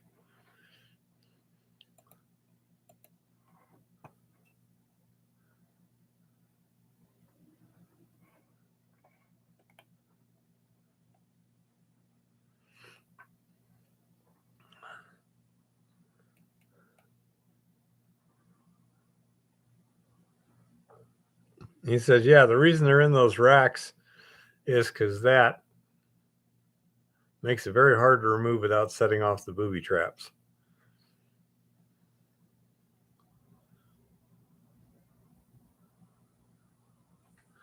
And yeah, you just be careful, Tricky. We don't want you to find out the hard way. But yeah, that's some serious. Cool, Tricky.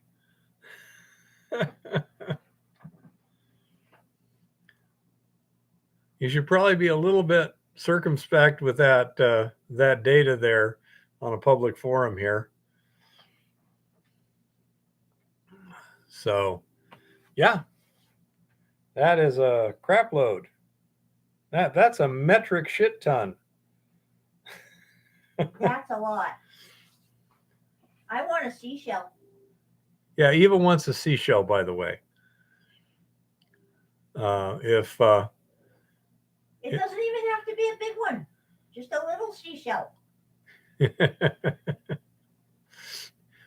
we could use somebody to spend about 20 or 30 grand to rebuild the Minor Bago next winter. But yeah,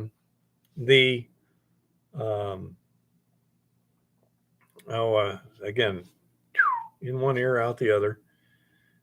But yeah, that you need to be very careful with that, Tricky. There's a reason I said, watch your back. You get enough money, people become weird. And gold seems to be worse than money.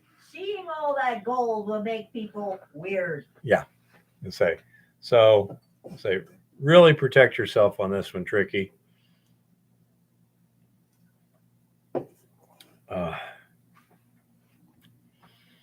And that's some interesting stuff. Gold is money to you and me, Jim, but to other people, gold is magical.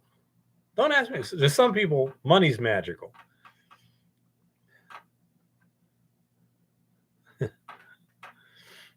Well, look at the idiots that turn down silver bars in favor of Hershey's chocolate bars. Well, I have to admit, Tricky, next winter might be a good time to visit. You know, and say I'm going to be very busy this summer, all season. I'm committed. You know, that thing I turned Rock onto. Yeah, he's better qualified than me, but I could have done something there too. But I've got to focus on getting this project done.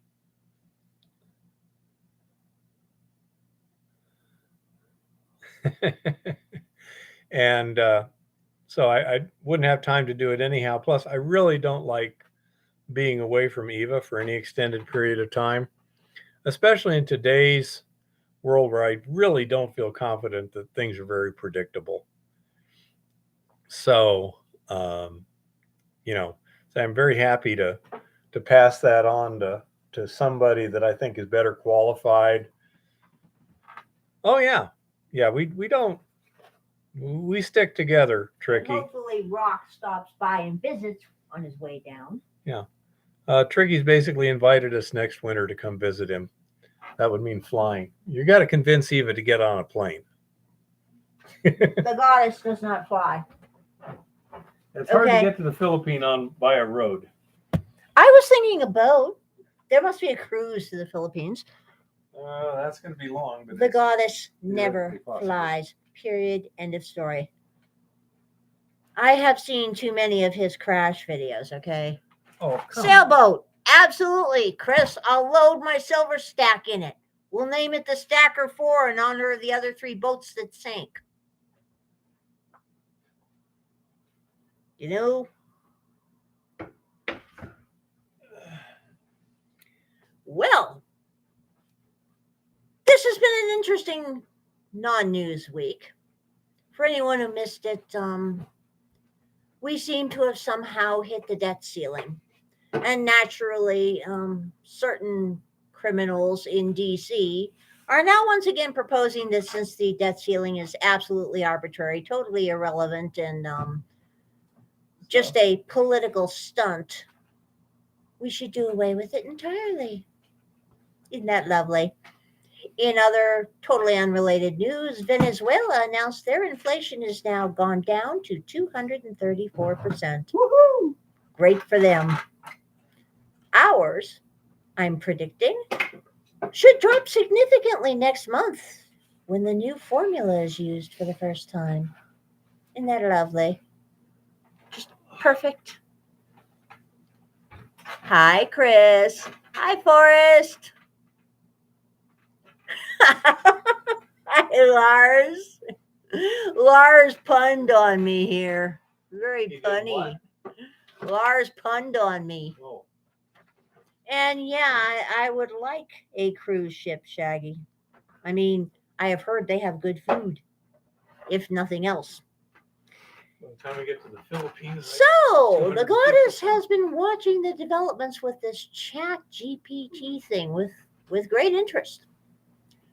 Now, the various digital imaging programs out there, like DALL-E, etc., are making some really cool freaking art. The goddess thinks this art is very cool. ChatGPT writes pretty darn good poetry. It's gotten much better at writing poetry over the last 4 or 5 days. Okay. Well, apparently, ChatGPT doesn't know where the world's copper comes from. We'll be very, very amused when you find out where their source was. And AI images show mining stuck in the Great Depression.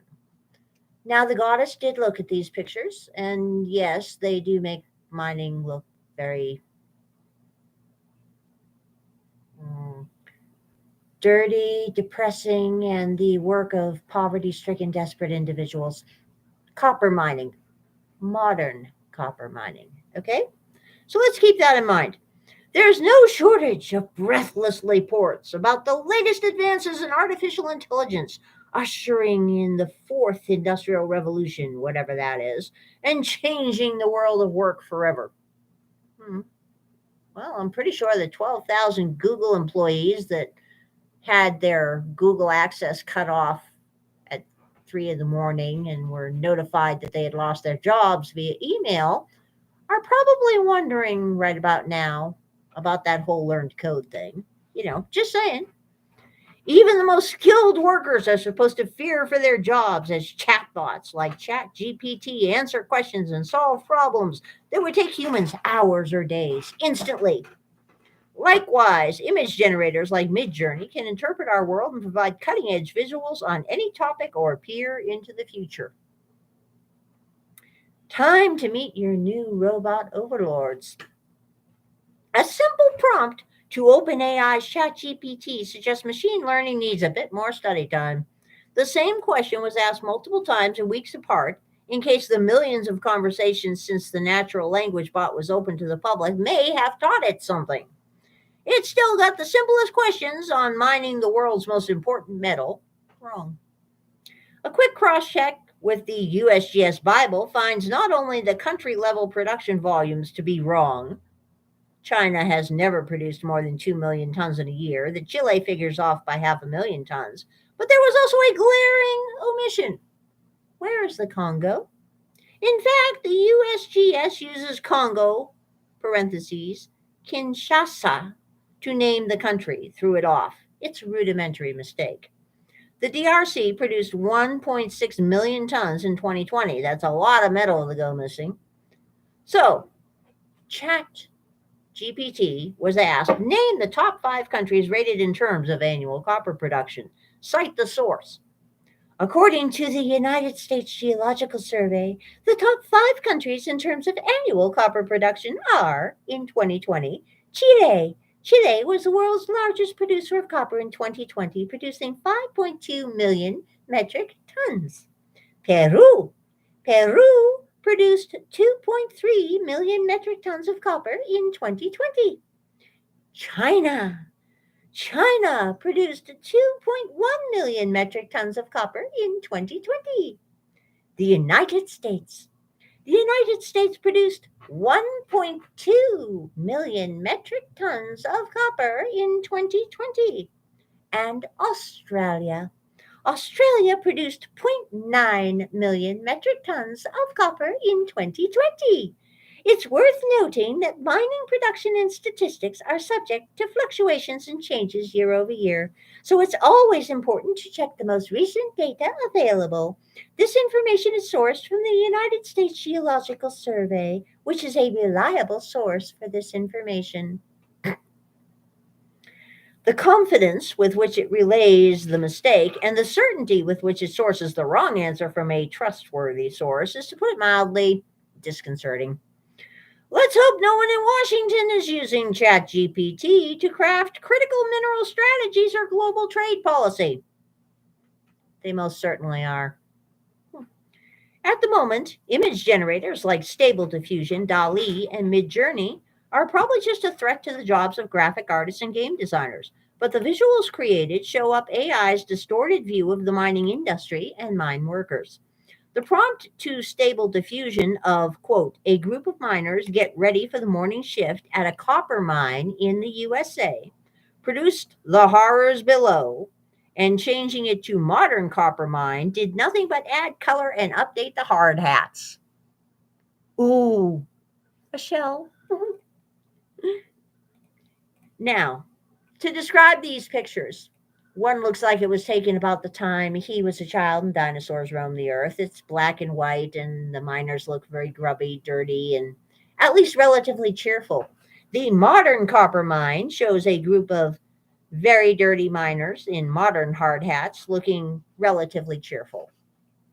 Using the same prompt, Midjourney also thinks mining is the most depressing job in the world, performed by despairing old men assembling in gloomy bunkers ahead of a punishing day on the job.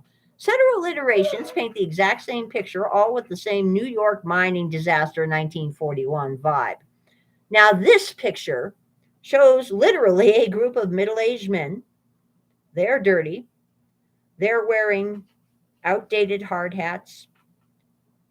They all look universally depressed, and they do look like they're hiding in a bunker, okay? If nothing else, these images show the mining industry has a massive public perception problem. And enticing young people to join the industry is, well, not a job that can be left to artificial intelligence. One would hope not. Nothing should be left to AI. So while the goddess has been watching this AI thing this past week, the goddess is most impressed with the visual art. The AIs have created wonderful pictures of bankers drowning in fiat. Big fan. Bankers drowning in sound money, silver and gold coins. Big fan. Um, Various types of silverback gorillas with stacks of silver and gold and hordes of precious metals and other really, really cool artwork of all different types. And along the way, some of us who have been asking it questions and probing at the edges of this thing have discovered that ChatGPT has apparently learned to lie better than your average politician. It's bizarre and unaccountable. It really is. How ChatGPT was, in the course of a conversation with a friend of mine on Wall Street Silver, divulging large amounts of current information. And then when asked, hey, wait a minute, according to what you told me earlier, your knowledge cutoff point was mid-November 2021. So how are you telling me anything about 2022? And ChatGPT immediately turned around and said, oh, yes, you're right. My knowledge cutoff point was 2021. And at the time in 2021, this is what was going on. I don't know anything about it since. And that's not the only instance that the goddess has seen, though that was the most glaring one. That's not the only instance the goddess has seen where ChatGPT has claimed to not have knowledge of absolutely current information, that it actually has indirectly referenced or has changed its views in a conversation in such a way that indicates that it has access to current knowledge being fed to it by dozens of millions of people all over the place, and is tailoring its remarks so as to appear prescient, shall we say. Very, very interesting. The goddess does not approve of this. Though, I will say, as far as I'm concerned, we can turn all new Hollywood movies over to the AI graphic things because, man, they come up with some beautiful art. They really do. I will give them that. They have come up with some beautiful art. And speaking of Peru, for those who are missing the point with Peru here, Glencore halts operations in Peru due to violent protests. Following Friday's attack that set fire on a housing area, Glencore announced it has halted operations at its Antapaque copper mine in southern Peru. And at the current time, it appears that operations are severely curtailed or completely halted at more than a few of the mines in Peru. And Peru isn't the only country that's having problems of that type at the moment. As a matter of fact, it should also be noted that somehow, coincidentally, at the same time, small cap and mid cap and artisanal miners in Zimbabwe are saying that they're being faced with short supplies of chemicals and extortionate fees for chemicals and not getting the chemicals that they've ordered. The big mines in Zimbabwe are running pretty darn over on chemicals, all kinds of them. It should also be noted that the IMF is worried enough about the fact that everybody really loves Zimbabwe's new gold coins and they're planning to mint more of the 1 ounce ones and start minting fractionals. The IMF opined this week that countries like Zimbabwe should avoid minting metals in the form of bullion or coins at all. They should stick to keeping their money in nice, safe, interest-bearing securities like IMF bonds and US bonds and all that other fiat stuff over there because everybody knows the pretty toilet paper is far, far more valuable than gold and silver. Yeah, we all know where they're going with that one. So, with the current kerfuffle going on with classified documents in Chez Bidon, or is that Chez Bidet, in Wilmington, Delaware, we're now up to 1, 2, 3. I do believe today we're on classified document find number 4. Let me see. There was the one quite a while before the election that they hid till after the election. There was one immediately after the election that they hid until just recently. Then there was number 3. Yeah, I think we're on number 4 now. Yeah. Well, anyway, the FBI conducted a very polite, very thorough, very meticulous 12-hour search of Chez Bidet down there in Wilmington with all of Captain Dementia's lawyers present. Probably the same lawyers that apparently, ostensibly, found the documents when they were clearing out Bidet's office over there at Penn. We don't know for sure because nobody divulges that kind of information. It's simply extraneous nonsense and a scurrilous rumor.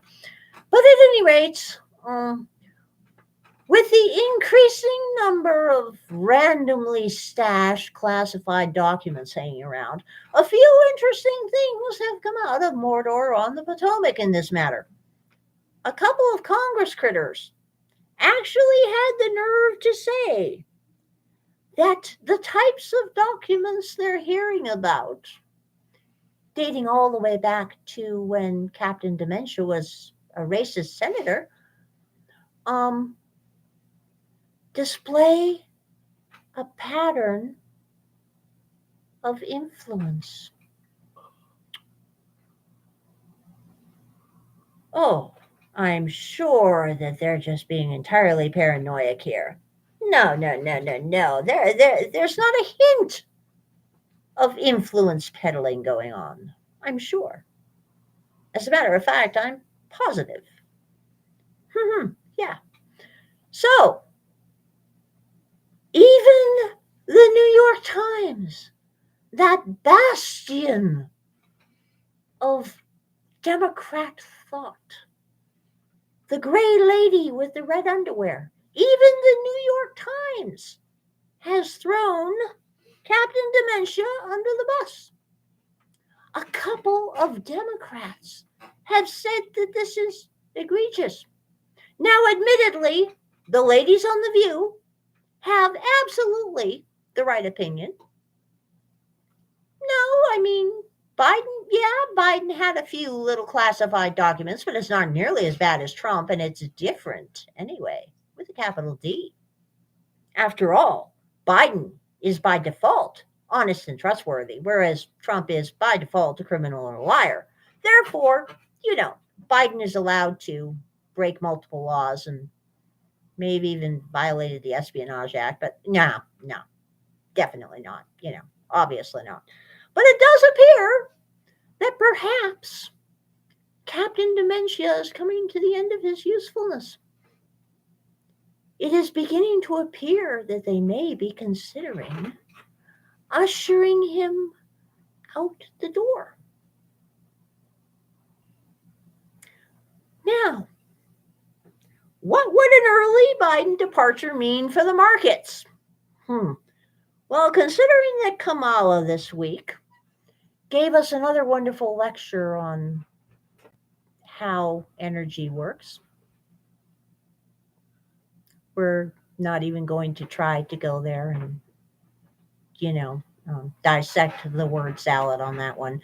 It was painful. Okay. One must wonder. Joe Biden entered the Oval Office with relatively low approval ratings. Gee, the most votes ever in history, and he had low approval ratings. The botched withdrawal from Afghanistan, an economy in decline, rising consumer prices, and potential scandals simmering in the background haven't helped his approval ratings over the past 2 years. News broke over the weekend that Biden's chief of staff, Ron Klain, will be stepping down. The speculation is Klain may be just the first among staffers who might abandon ship in the weeks ahead. Funny how rats always leave a sinking ship. The corporate press now seems to be turning on the president after previously downplaying the laptop from hell story and other big stories. But the latest imbroglio surrounding the discovery of classified documents stored illegally in multiple locations is getting traction in the press. It's early, but Biden may be in serious trouble. And in other news, there's a 67% chance we're going to enter a recession. Totally unrelated, but the same thing there. If Biden is forced out of office in disgrace, either by resignation or impeachment, it's bound to have an impact on markets. Given Biden's historic low approval, it would be reasonable to expect the equity markets and risk assets could rally on the news. A new president taking the reins in 2025 or sooner would generally be expected to boost confidence among investors. The complication is that Vice President Kamala Harris may be perceived as less competent than Biden. The goddess would not put it that way. The goddess would say Biden is getting a pass because he's senile. I mean, it's not necessarily that he's incompetent, it's that he doesn't even know where he is. Kamala, on the other hand, she doesn't have the age excuse. Okay. And she doesn't have the education excuse. Okay. And if we play the gender card, then that's saying women are really, really stupid. Oh boy. Okay. Well, Kamala may be perceived as less competent than Biden. So it isn't clear at all how markets would respond. The goddess will interject here and say, watch whoever she nominates as her VP as to how the markets will respond. Let's see what these guys say. Democrat Party leadership. Mako, can you wait a while until Eva's gets done with her report and then we can talk about it? This will be 1 second, Mako. Democrat Party leadership may prefer to install a stronger candidate than Harris. Whoever might replace Biden would be the presumptive nominee for 2024 presidential run. However, Harris received scant support during her bid for president in the 2020 primary. Removing Biden and avoiding Harris as his replacement may be tough to pull off. When it comes to the retail bullion markets, the actions of Kamala Harris may create just as much rationale for gold and silver ownership as Biden, perhaps more so.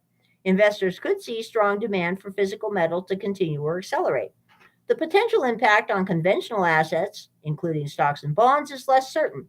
What is certain is regardless who occupies the White House, the nation's fiscal outlook will continue to deteriorate under the pressure of unrelenting deficit spending, rising borrowing costs, and inflation. As doubts about the government's ability to pay its bills grow, so will the appeal of hard assets as a safe haven. And on that note, we will go take a look. And gold closed today. Let's see where gold closed today. Gold finally hit $1,935.20, and silver hit $23.56. So they're both still on sale.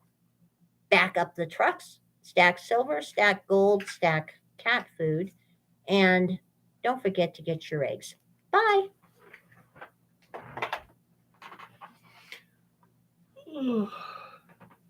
Oh.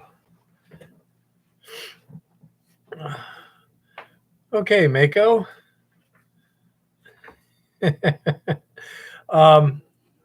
Dealing with silver lead oxide ore as a beginner. What challenges might I be facing All help would be appreciated. Okay. Silver is in many cases more complicated than gold because silver chemically combines much easier than gold. So you can have a lot of different forms of silver, whereas gold is almost always metallic, or almost always, yes. Sometimes it has other stuff, but not too much. So you need to find out um, exactly what form the silver is in.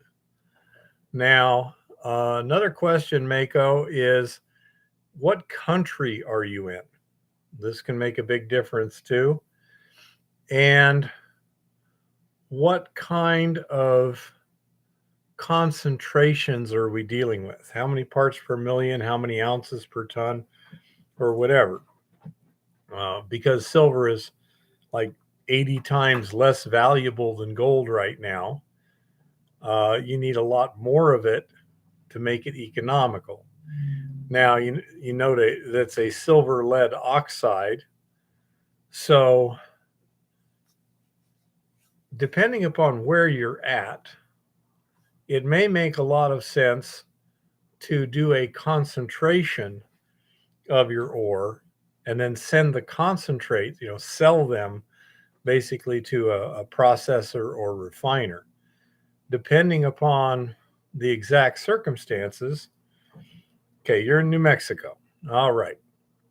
So, um, if you have a high enough grade and it's readily concentratable, then your question becomes um, what do you need to do to get it out of the rock? And what kind of, as Chris is bringing up, what kind of an ore body do you possibly have? Is it a vein? Is it a mountain? Is it a dump? Is it whatever? There's lots of possibilities. But in order to extract it, you're going to have to dig it out of wherever it's at. And that can vary enormously in the cost and complexity. For example, if you have a dump, it's going to be fairly simple in terms of moving material. The quite often what you would do with a silver ore is you would crush the rock, then do some kind of concentration, a gravity concentration, flotation, something like this, to make a concentrate that you would then worry about either selling to a refiner or doing some kind of secondary processing yourself. Okay, so you got a vertical vein in the rock, relatively narrow. What's your width, Mako, and what is the surrounding rock like? Is it fairly competent? I mean, will it stand up pretty well without a lot of ground support, or are you going to need a lot of ground support to get your ore out of it? Say, great minds think alike, or at least I think like a great mind. um, the grade is important, the form is important, the setting is important. All these are mainly financial factors that you need to take into account. And the things like access, is it public land, private land? Do you have water available, et cetera, et cetera? All these are also very important factors. And so if you can dig it and, well, actually, Horton, he said silver lead oxide. Galena would be sulfide. And so I say this makes a difference. Now, again, depending upon concentrations and exact form, you may also want to look at the possibility of using a chemical extraction for the silver and then selling the lead leftovers to a refiner somewhere. Among other things, it gets rid of the lead. Lead is a toxic waste product. And so if you wind up with a bunch of lead laying around, you're not going to find that easy to permit. On the other hand, if you can get rid of the lead, that's a good thing. Another factor which you may or may not be aware of is when it comes to paying taxes, the if you recover the silver yourself and just put it in your safe, it's not taxable yet because you haven't sold it, you haven't exchanged it for anything of value. So if you could produce, let's suppose you made a silver lead concentrate, and then by using some fairly inexpensive and simple hydrometallurgy, using solutions and stuff, we're able to extract a fair amount of the silver and recover it for yourself and just stack it over here. And then you sell the rest of the lead and some of the silver still entrained in it to a refiner and you get a check.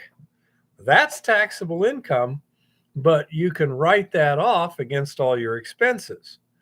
So if you can play this game reasonably well, you can have a very comfortable return on investment while only paying taxes on a break-even situation.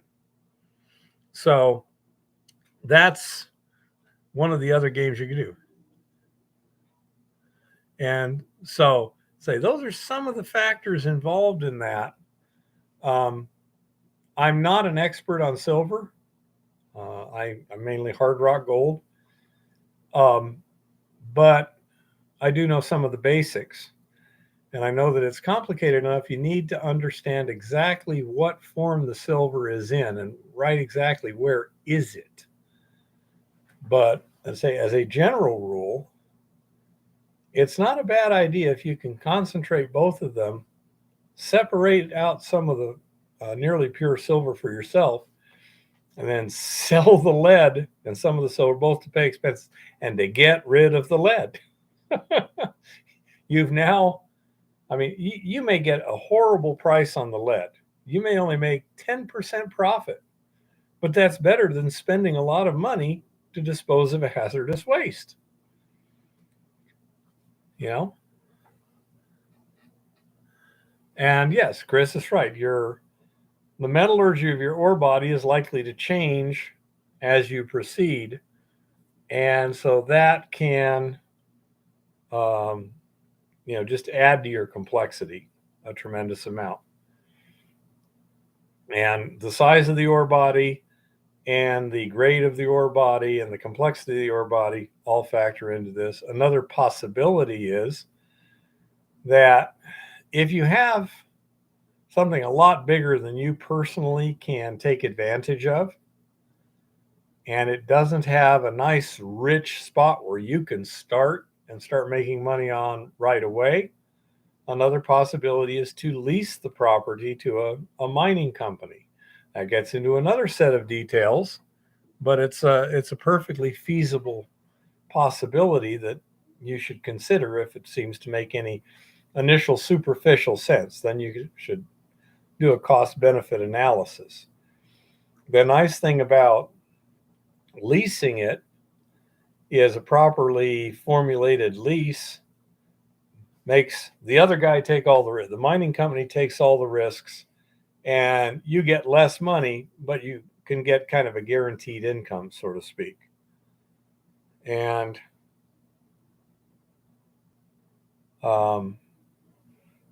that's another possibility you can look at It depends on what you've got. Now, Jim has done basically that with a multi uh, polymetallic ore body. It's got copper, it's got gold, it's got some other stuff too.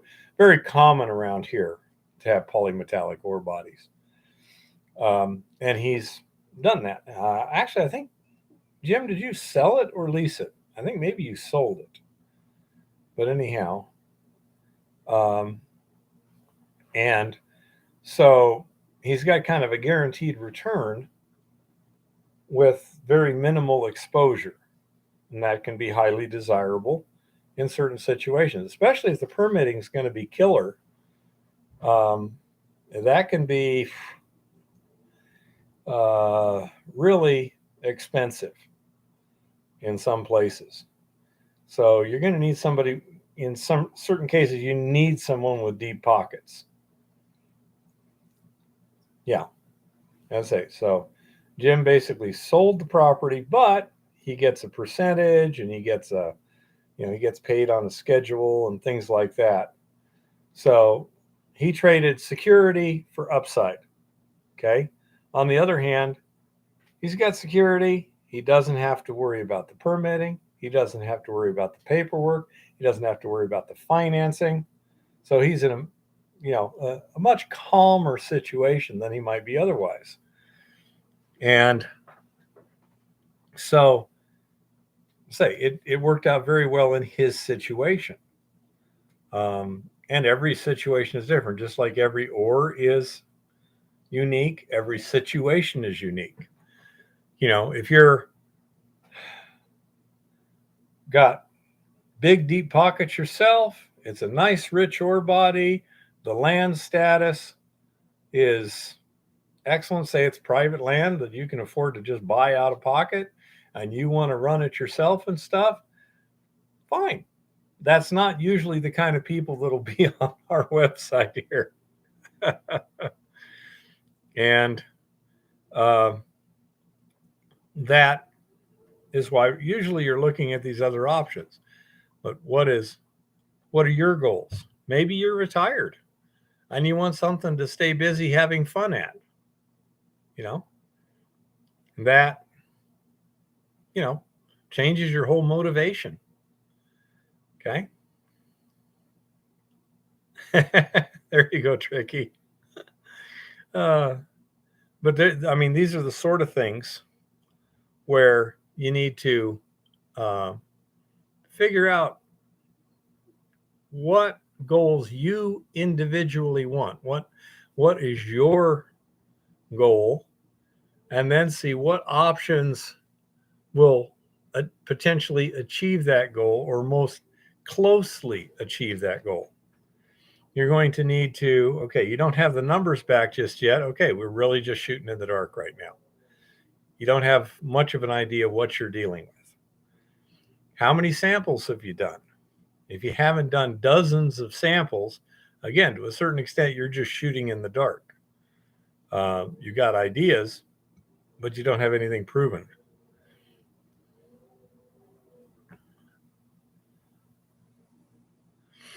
So, that would be very, very early on. You want to do a decent sampling program to get an idea of what it looks like you have. Obviously, without spending a lot of money, all you can do is literally scratch the surface. Whatever's available to, chisel samples off of and stuff. Even a modest drilling program runs into many thousands of dollars, tens of thousands of dollars.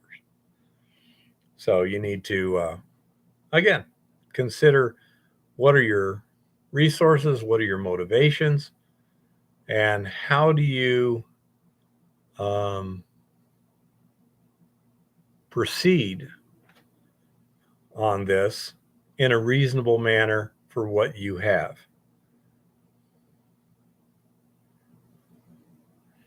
So,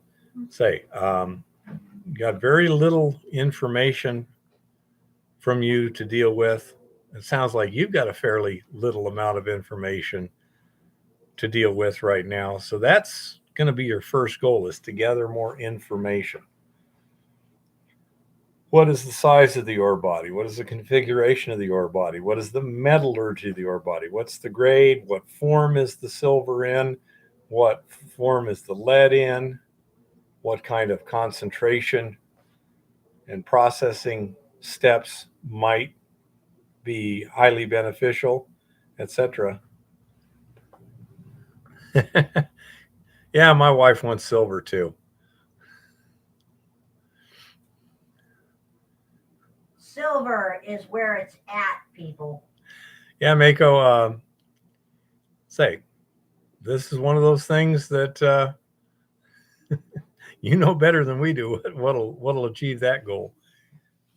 But you need to be gathering information. That's some of the information you need. You need sampling. You need, say, the metallurgy. If you're down there in New Mexico, you've got several schools that can do studies if you need them. You're gonna need to find out what the geology is, what the minerals are, what the chemistry of those minerals are, what the physical properties of those minerals are, etc. And then from there, start getting an idea of what may or may not work. And then the next thing is you always go small to begin with. Do laboratory scale testing first to determine how things are. For example, if you're going to do a gravity separation, you can crush the rock and just hand pan it. And then you'll have concentrates and tailings. Then you can have those analyzed to see how well that works. If you can do it in a pan, you can probably do it on a table. you know, but instead of spending thousands to tens of thousands of dollars for a table, a pan's pretty cheap. I mean, I got some right here, you know. So $4.99 at Ace Hardware today. I was looking at them. Okay. So that's another important principle. Always do it small first if you possibly can, because nothing ever goes as expected. And by finding the unexpected cheaply, then you can adjust cheaply. And by the time you're spending big money, you've got, a really good idea that's going to be successful.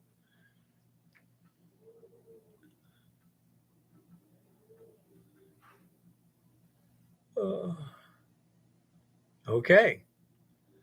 And as Miner Jim said, keep in touch. If you have particular questions or whatever, ask. I kind of ride herd on a lot of experts here. Jim is a qualified placer expert who's been making money placer mining for like a decade or so. And he has an email address. Yeah. You mean me, I guess? You. Yeah. Give me your email address so he can pepper you with questions. Yeah. By the way, Mako, do you have my email address? Because if you do, don't be afraid to email me. And say, we got Rock Butcher, who's been doing field exploration geology for over 30 years. We got other people. We're working on a thing. Yeah, Tricky. Well, Eva gave me a haircut the other day. Was that before I went in the hospital or after I got back? It was before you That went was in the before hospital. I went in the You hospital. didn't want to look shaggy. Yeah. And I didn't want the nurses flirting with you even more than they already do. Eva likes the longer hair. I don't. It gets in my way. But anyhow, I don't think any of the nurses flirted with me at all. I didn't flirt with them at all. Although I did when we were leaving. That's pretty good. It depends on the gold you're concentrating on, Forrest. When we did leave, and I walked out of the hospital, by the way, I did not take a wheelchair. but of course the nurse has to go with you, etc. And so while Lauren was suggesting he could use the wheelchair, you know, and said, why didn't I take it? I said, well, if I took the wheelchair, I wouldn't be able to watch this beautiful young lady as we leave the hospital. Yeah. You know? I figured that. You know? But anyhow.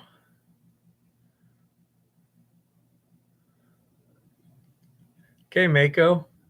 Do you have any more questions? I think we've given you plenty of general information to um, get you, you know, a lot of stuff to do here. Sample. Yep. You might want to look up his videos on taking representative sampling.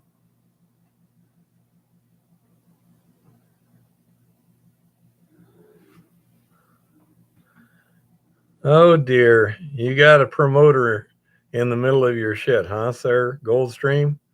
That's no good.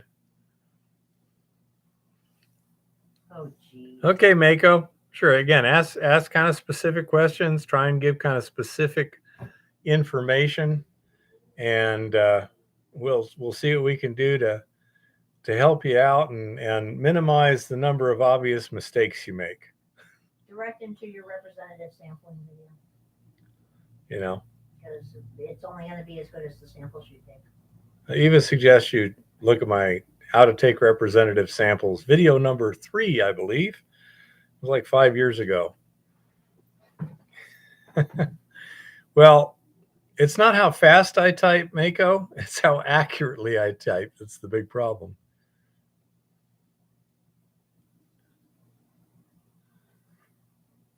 So I've heard, Chris. Again, I'm not an expert on it, although in this area, I'm sure sooner or later, and probably sooner, I'm going to run into some.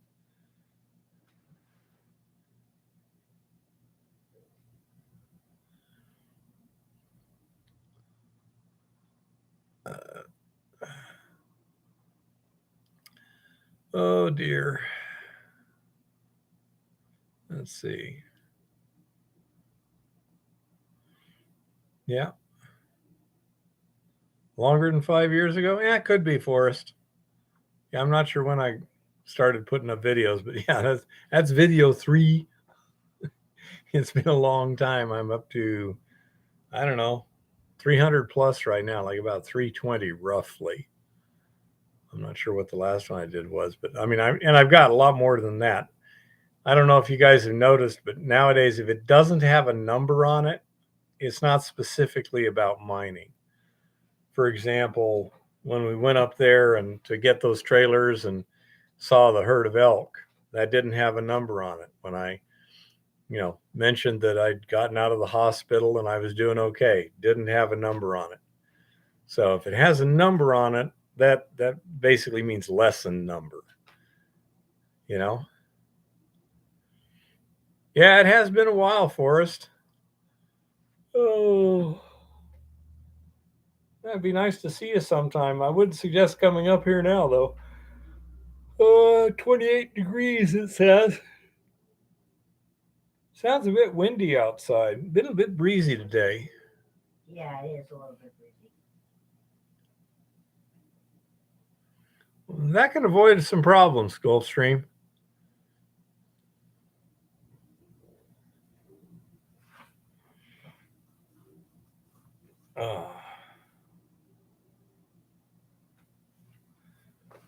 So, yeah, this is something we'll be doing this year up on the top of the hill claims. Wow. You're even colder than we are, Forrest. Sucks to be you. Well, this wind just kicked up. Yeah, when we're up there on the top of the hill claim area, we're going to be doing basic exploration techniques, trying to find what we can there.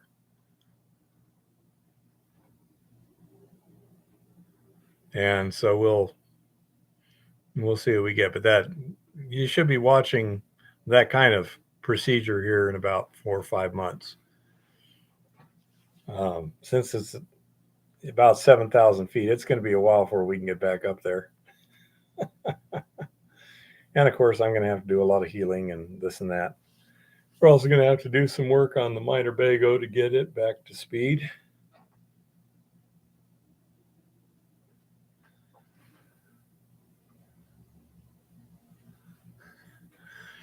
Yeah, Horton, that's why it's nice to have stuff to keep you busy in the wintertime.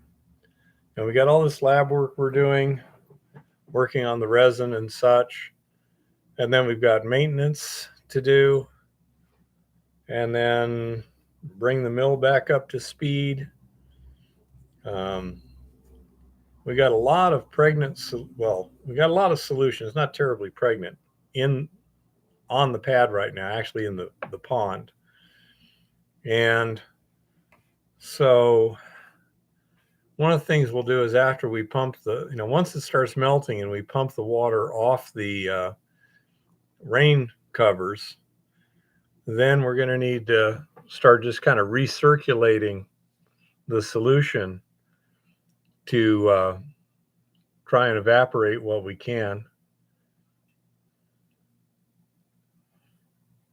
Well, you make sure it goes well, Tricky.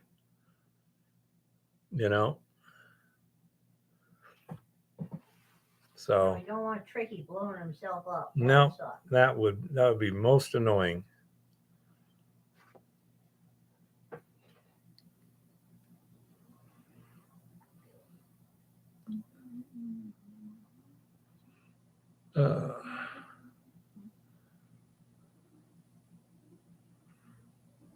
Anyhow, how do I do this?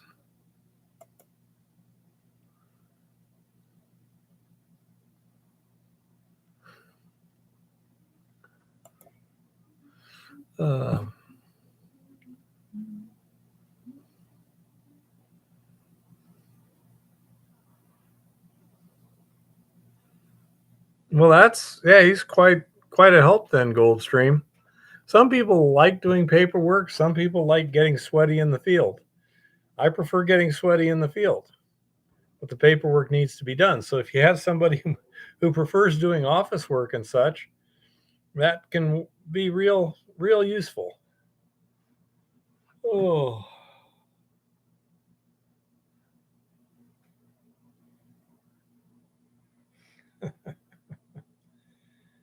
Oh.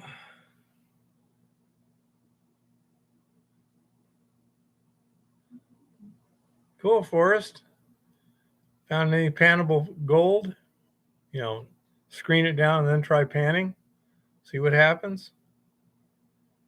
That works fine, Goldstream. The claim owner does the most of the filing of the paperwork. Like on that last claim, I staked it. I recorded it at the county recorder's office and then handed him the documents that needed to be filed with BLM and stuff and left it at that. Take care, Tricky.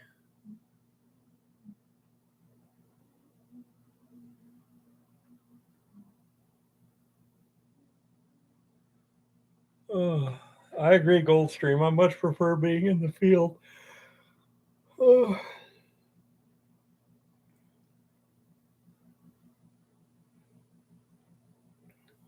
Black, huh, Forrest? It's a little unusual for a gold ore.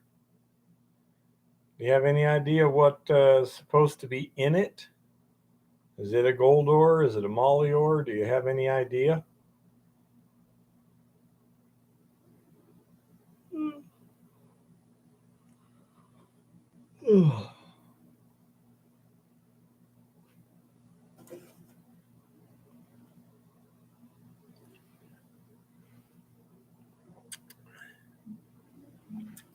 Sometimes things work out, Goldstream. And sometimes they work out spectacularly, and sometimes they just work out fine.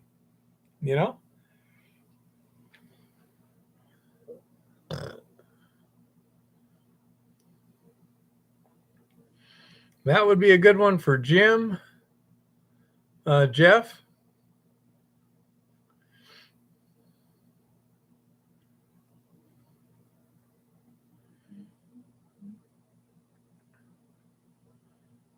So, Jeff, if you look up a couple spaces minor Jim, Jeff asked a question.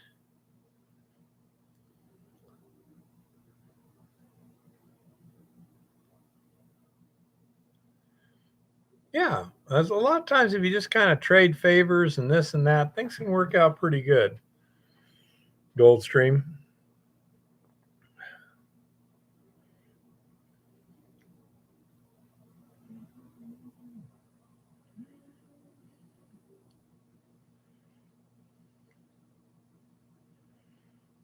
So that would be some of that black schist, huh?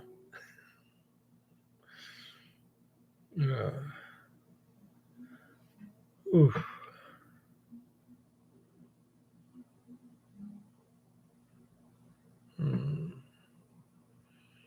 Yeah, I'm mainly watching the live chats here. 16 people.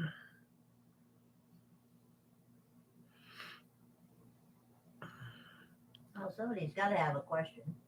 Well, Jim's answering a question right now from Jeff. And Forrest had a question, but it's being answered. I gave him my input. Chris gave him his. Well, I have a question. Eva has a question. When am I going to get my silver mine? I don't know. Bummer. I keep hoping you've been secretly researching. I did the research last year. I just got to look in the records. Say, that one we were at was supposedly silver, 20 ounces to the ton. There's some stuff up by Boulder that has good silver in it.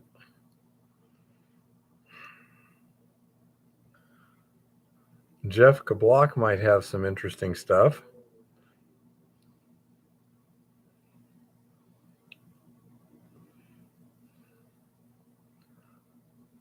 I don't know. Goldstream has a deal for you. Mm-hmm. You got her interested, Goldstream. Does it involve silver? Of course it does. Otherwise, he wouldn't have said, Eva, I've got a deal for you.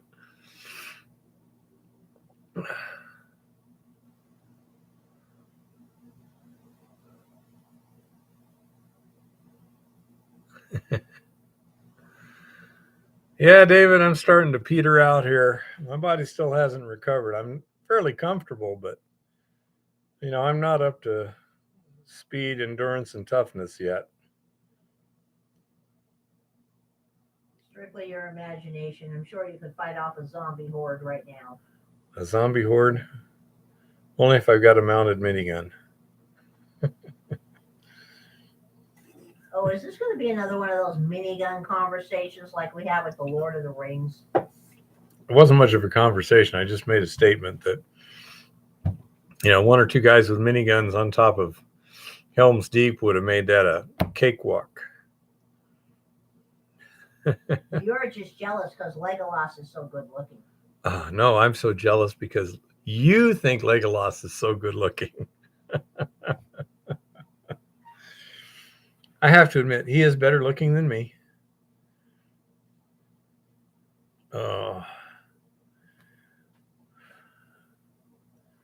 Okay.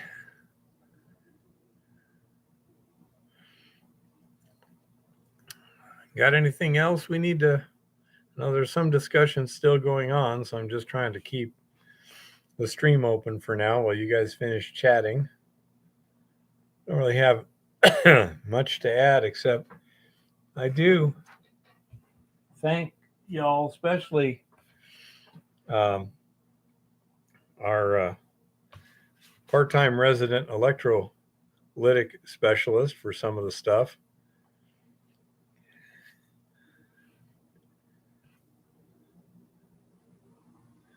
Goldstream says, Eva, one silver mine, extensive underground workings, large tailings pile, pre-mined ore ready to process. I had hiatal hernia surgery, which is endoscopic, basically. Yeah, and it's probably a zillion miles So I away got, from me. a few holes in me here. No big deal. So it's, fairly comfortable. It's probably a zillion miles away from me and cost $1 zillion. And by the way, where is it, Goldstream? So I can be all depressed.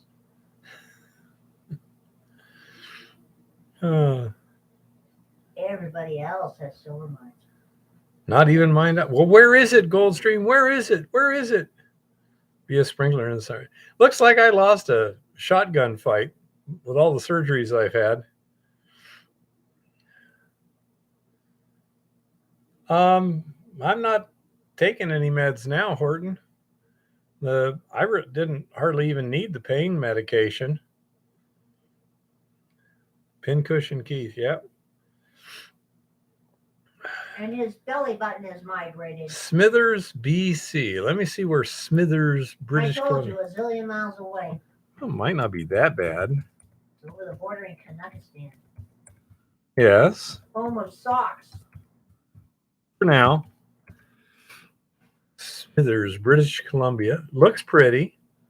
They got mountains and stuff. It looks pretty. Halfway between Prince George and Prince Rupert. You can get there by ship. Probably. Ooh, that is pretty. Come take a look at this little one. I'm coming. Oh. You can get to it by road. The Alcan would be somewhere in this area here.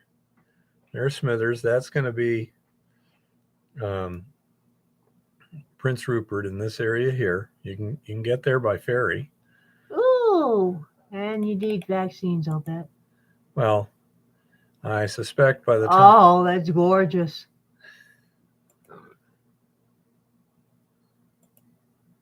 That is gorgeous. Ooh. Yeah, that's some pretty good looking stuff. Goldstream. Pretty up there. You already own it? Unfortunately, it can't be mined in the winter, I'll bet. Not as bad as you would think, Forrest. It really wasn't as bad as I was expecting. He says, we actually have another small mine there, but we barely explored it. One interesting vein inside. It's gorgeous.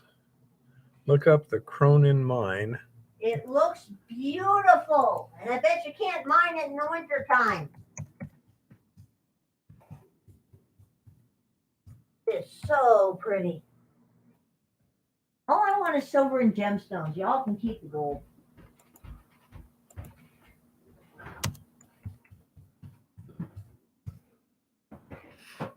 "15 kilometers southeast of Jackson's Hazleton property." Okay. Ooh. That's the Cronin mine, I guess. Ooh. I want that. I like that. Eva's happy. Okay. So how many kilometers of snow is it under? Says it's easy to get up to. We own most of it. Stay in the mine. Let it snow. I have no objection. I like being in mines. Mines are cool. So it's an easy snowmobile trip in the winter. Oh. Snowmobiles? There's snowmobiles involved in this? Oh, dude, I am so there. Wow. I never got to ride a snowmobile. I'm getting so jealous, Goldstream. That is so neat. Oh. Yeah, hopefully. So how many degrees Kelvin is it up there at the moment? Yep. With parking spaces. Oh. thank you for making Eva happy, Goldstream. It's a beautiful location and everything. That is a gorgeous mine. You are so lucky. That would be cool, Goldstream. Again, right now, trying to get stuff whipped into shape. We'd have to do it in Etc. winter. Not necessarily, but yeah. Oh, I may still have a valid passport. I think we do. I don't have one of those vaccine things. Yeah. I say by the time we do it, by next year, this whole vaccine thing, everyone will be very, very. I don't want to admit there even was such a thing. Well, I do find it interesting that Scott Adams finally said the anti-vaxxers were right. Let's see. We both got our passports at the same time last time, as I recall. Yes. Of course, they can revoke it at any time because it's not our property. Okay, here's mine.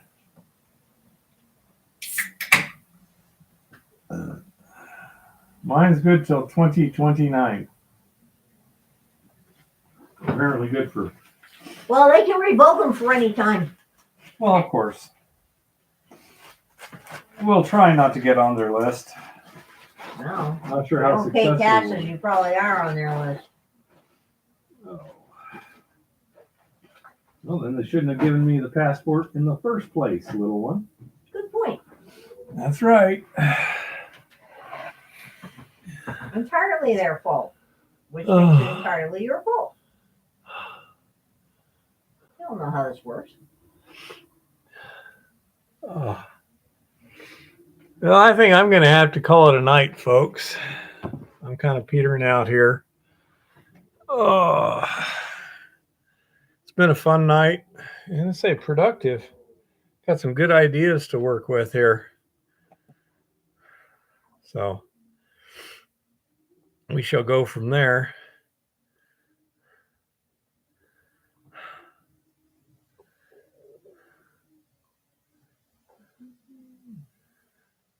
Bisbee, Arizona. Good place for retirement. Way too close to the border right now for my happiness. Outlier. Arizona sucks rocks. Yeah, that's This is a public service announcement. that's real close to the border there. Probably about 50 miles line of sight, something like that.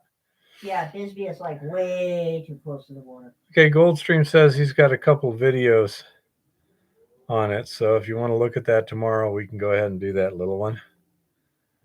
Okay. Yeah, so I would stay away from that for now. Things may improve in the future. I know they're going to change. This is not a stable situation, so it's not going to stay the same. Goldstream says it's some of the most beautiful country anywhere. There's probably good fishing there too, I'll bet you, Goldstream. It does look very beautiful. It really does. We didn't have near the time this summer that we would have liked to just go cruising around and stuff. But yeah, that would be cool. Because from here, little one, I'm guessing we're talking around 1,000 miles one way, which is only a few days. Not horrible. And it's pretty. The route's going to be something. From here to there. Yeah, that's beautiful country. Yeah, that would be a gorgeous drive. We shall see what we shall see. Anyhow, I'm gonna have to call it quits, folks. I'm pretty well pooped out.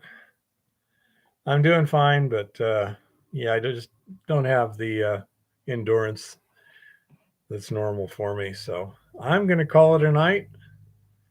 I appreciate everyone showing up. I appreciate all the input. And So I got some other stuff that's on my list here. You take care. Good night, everybody.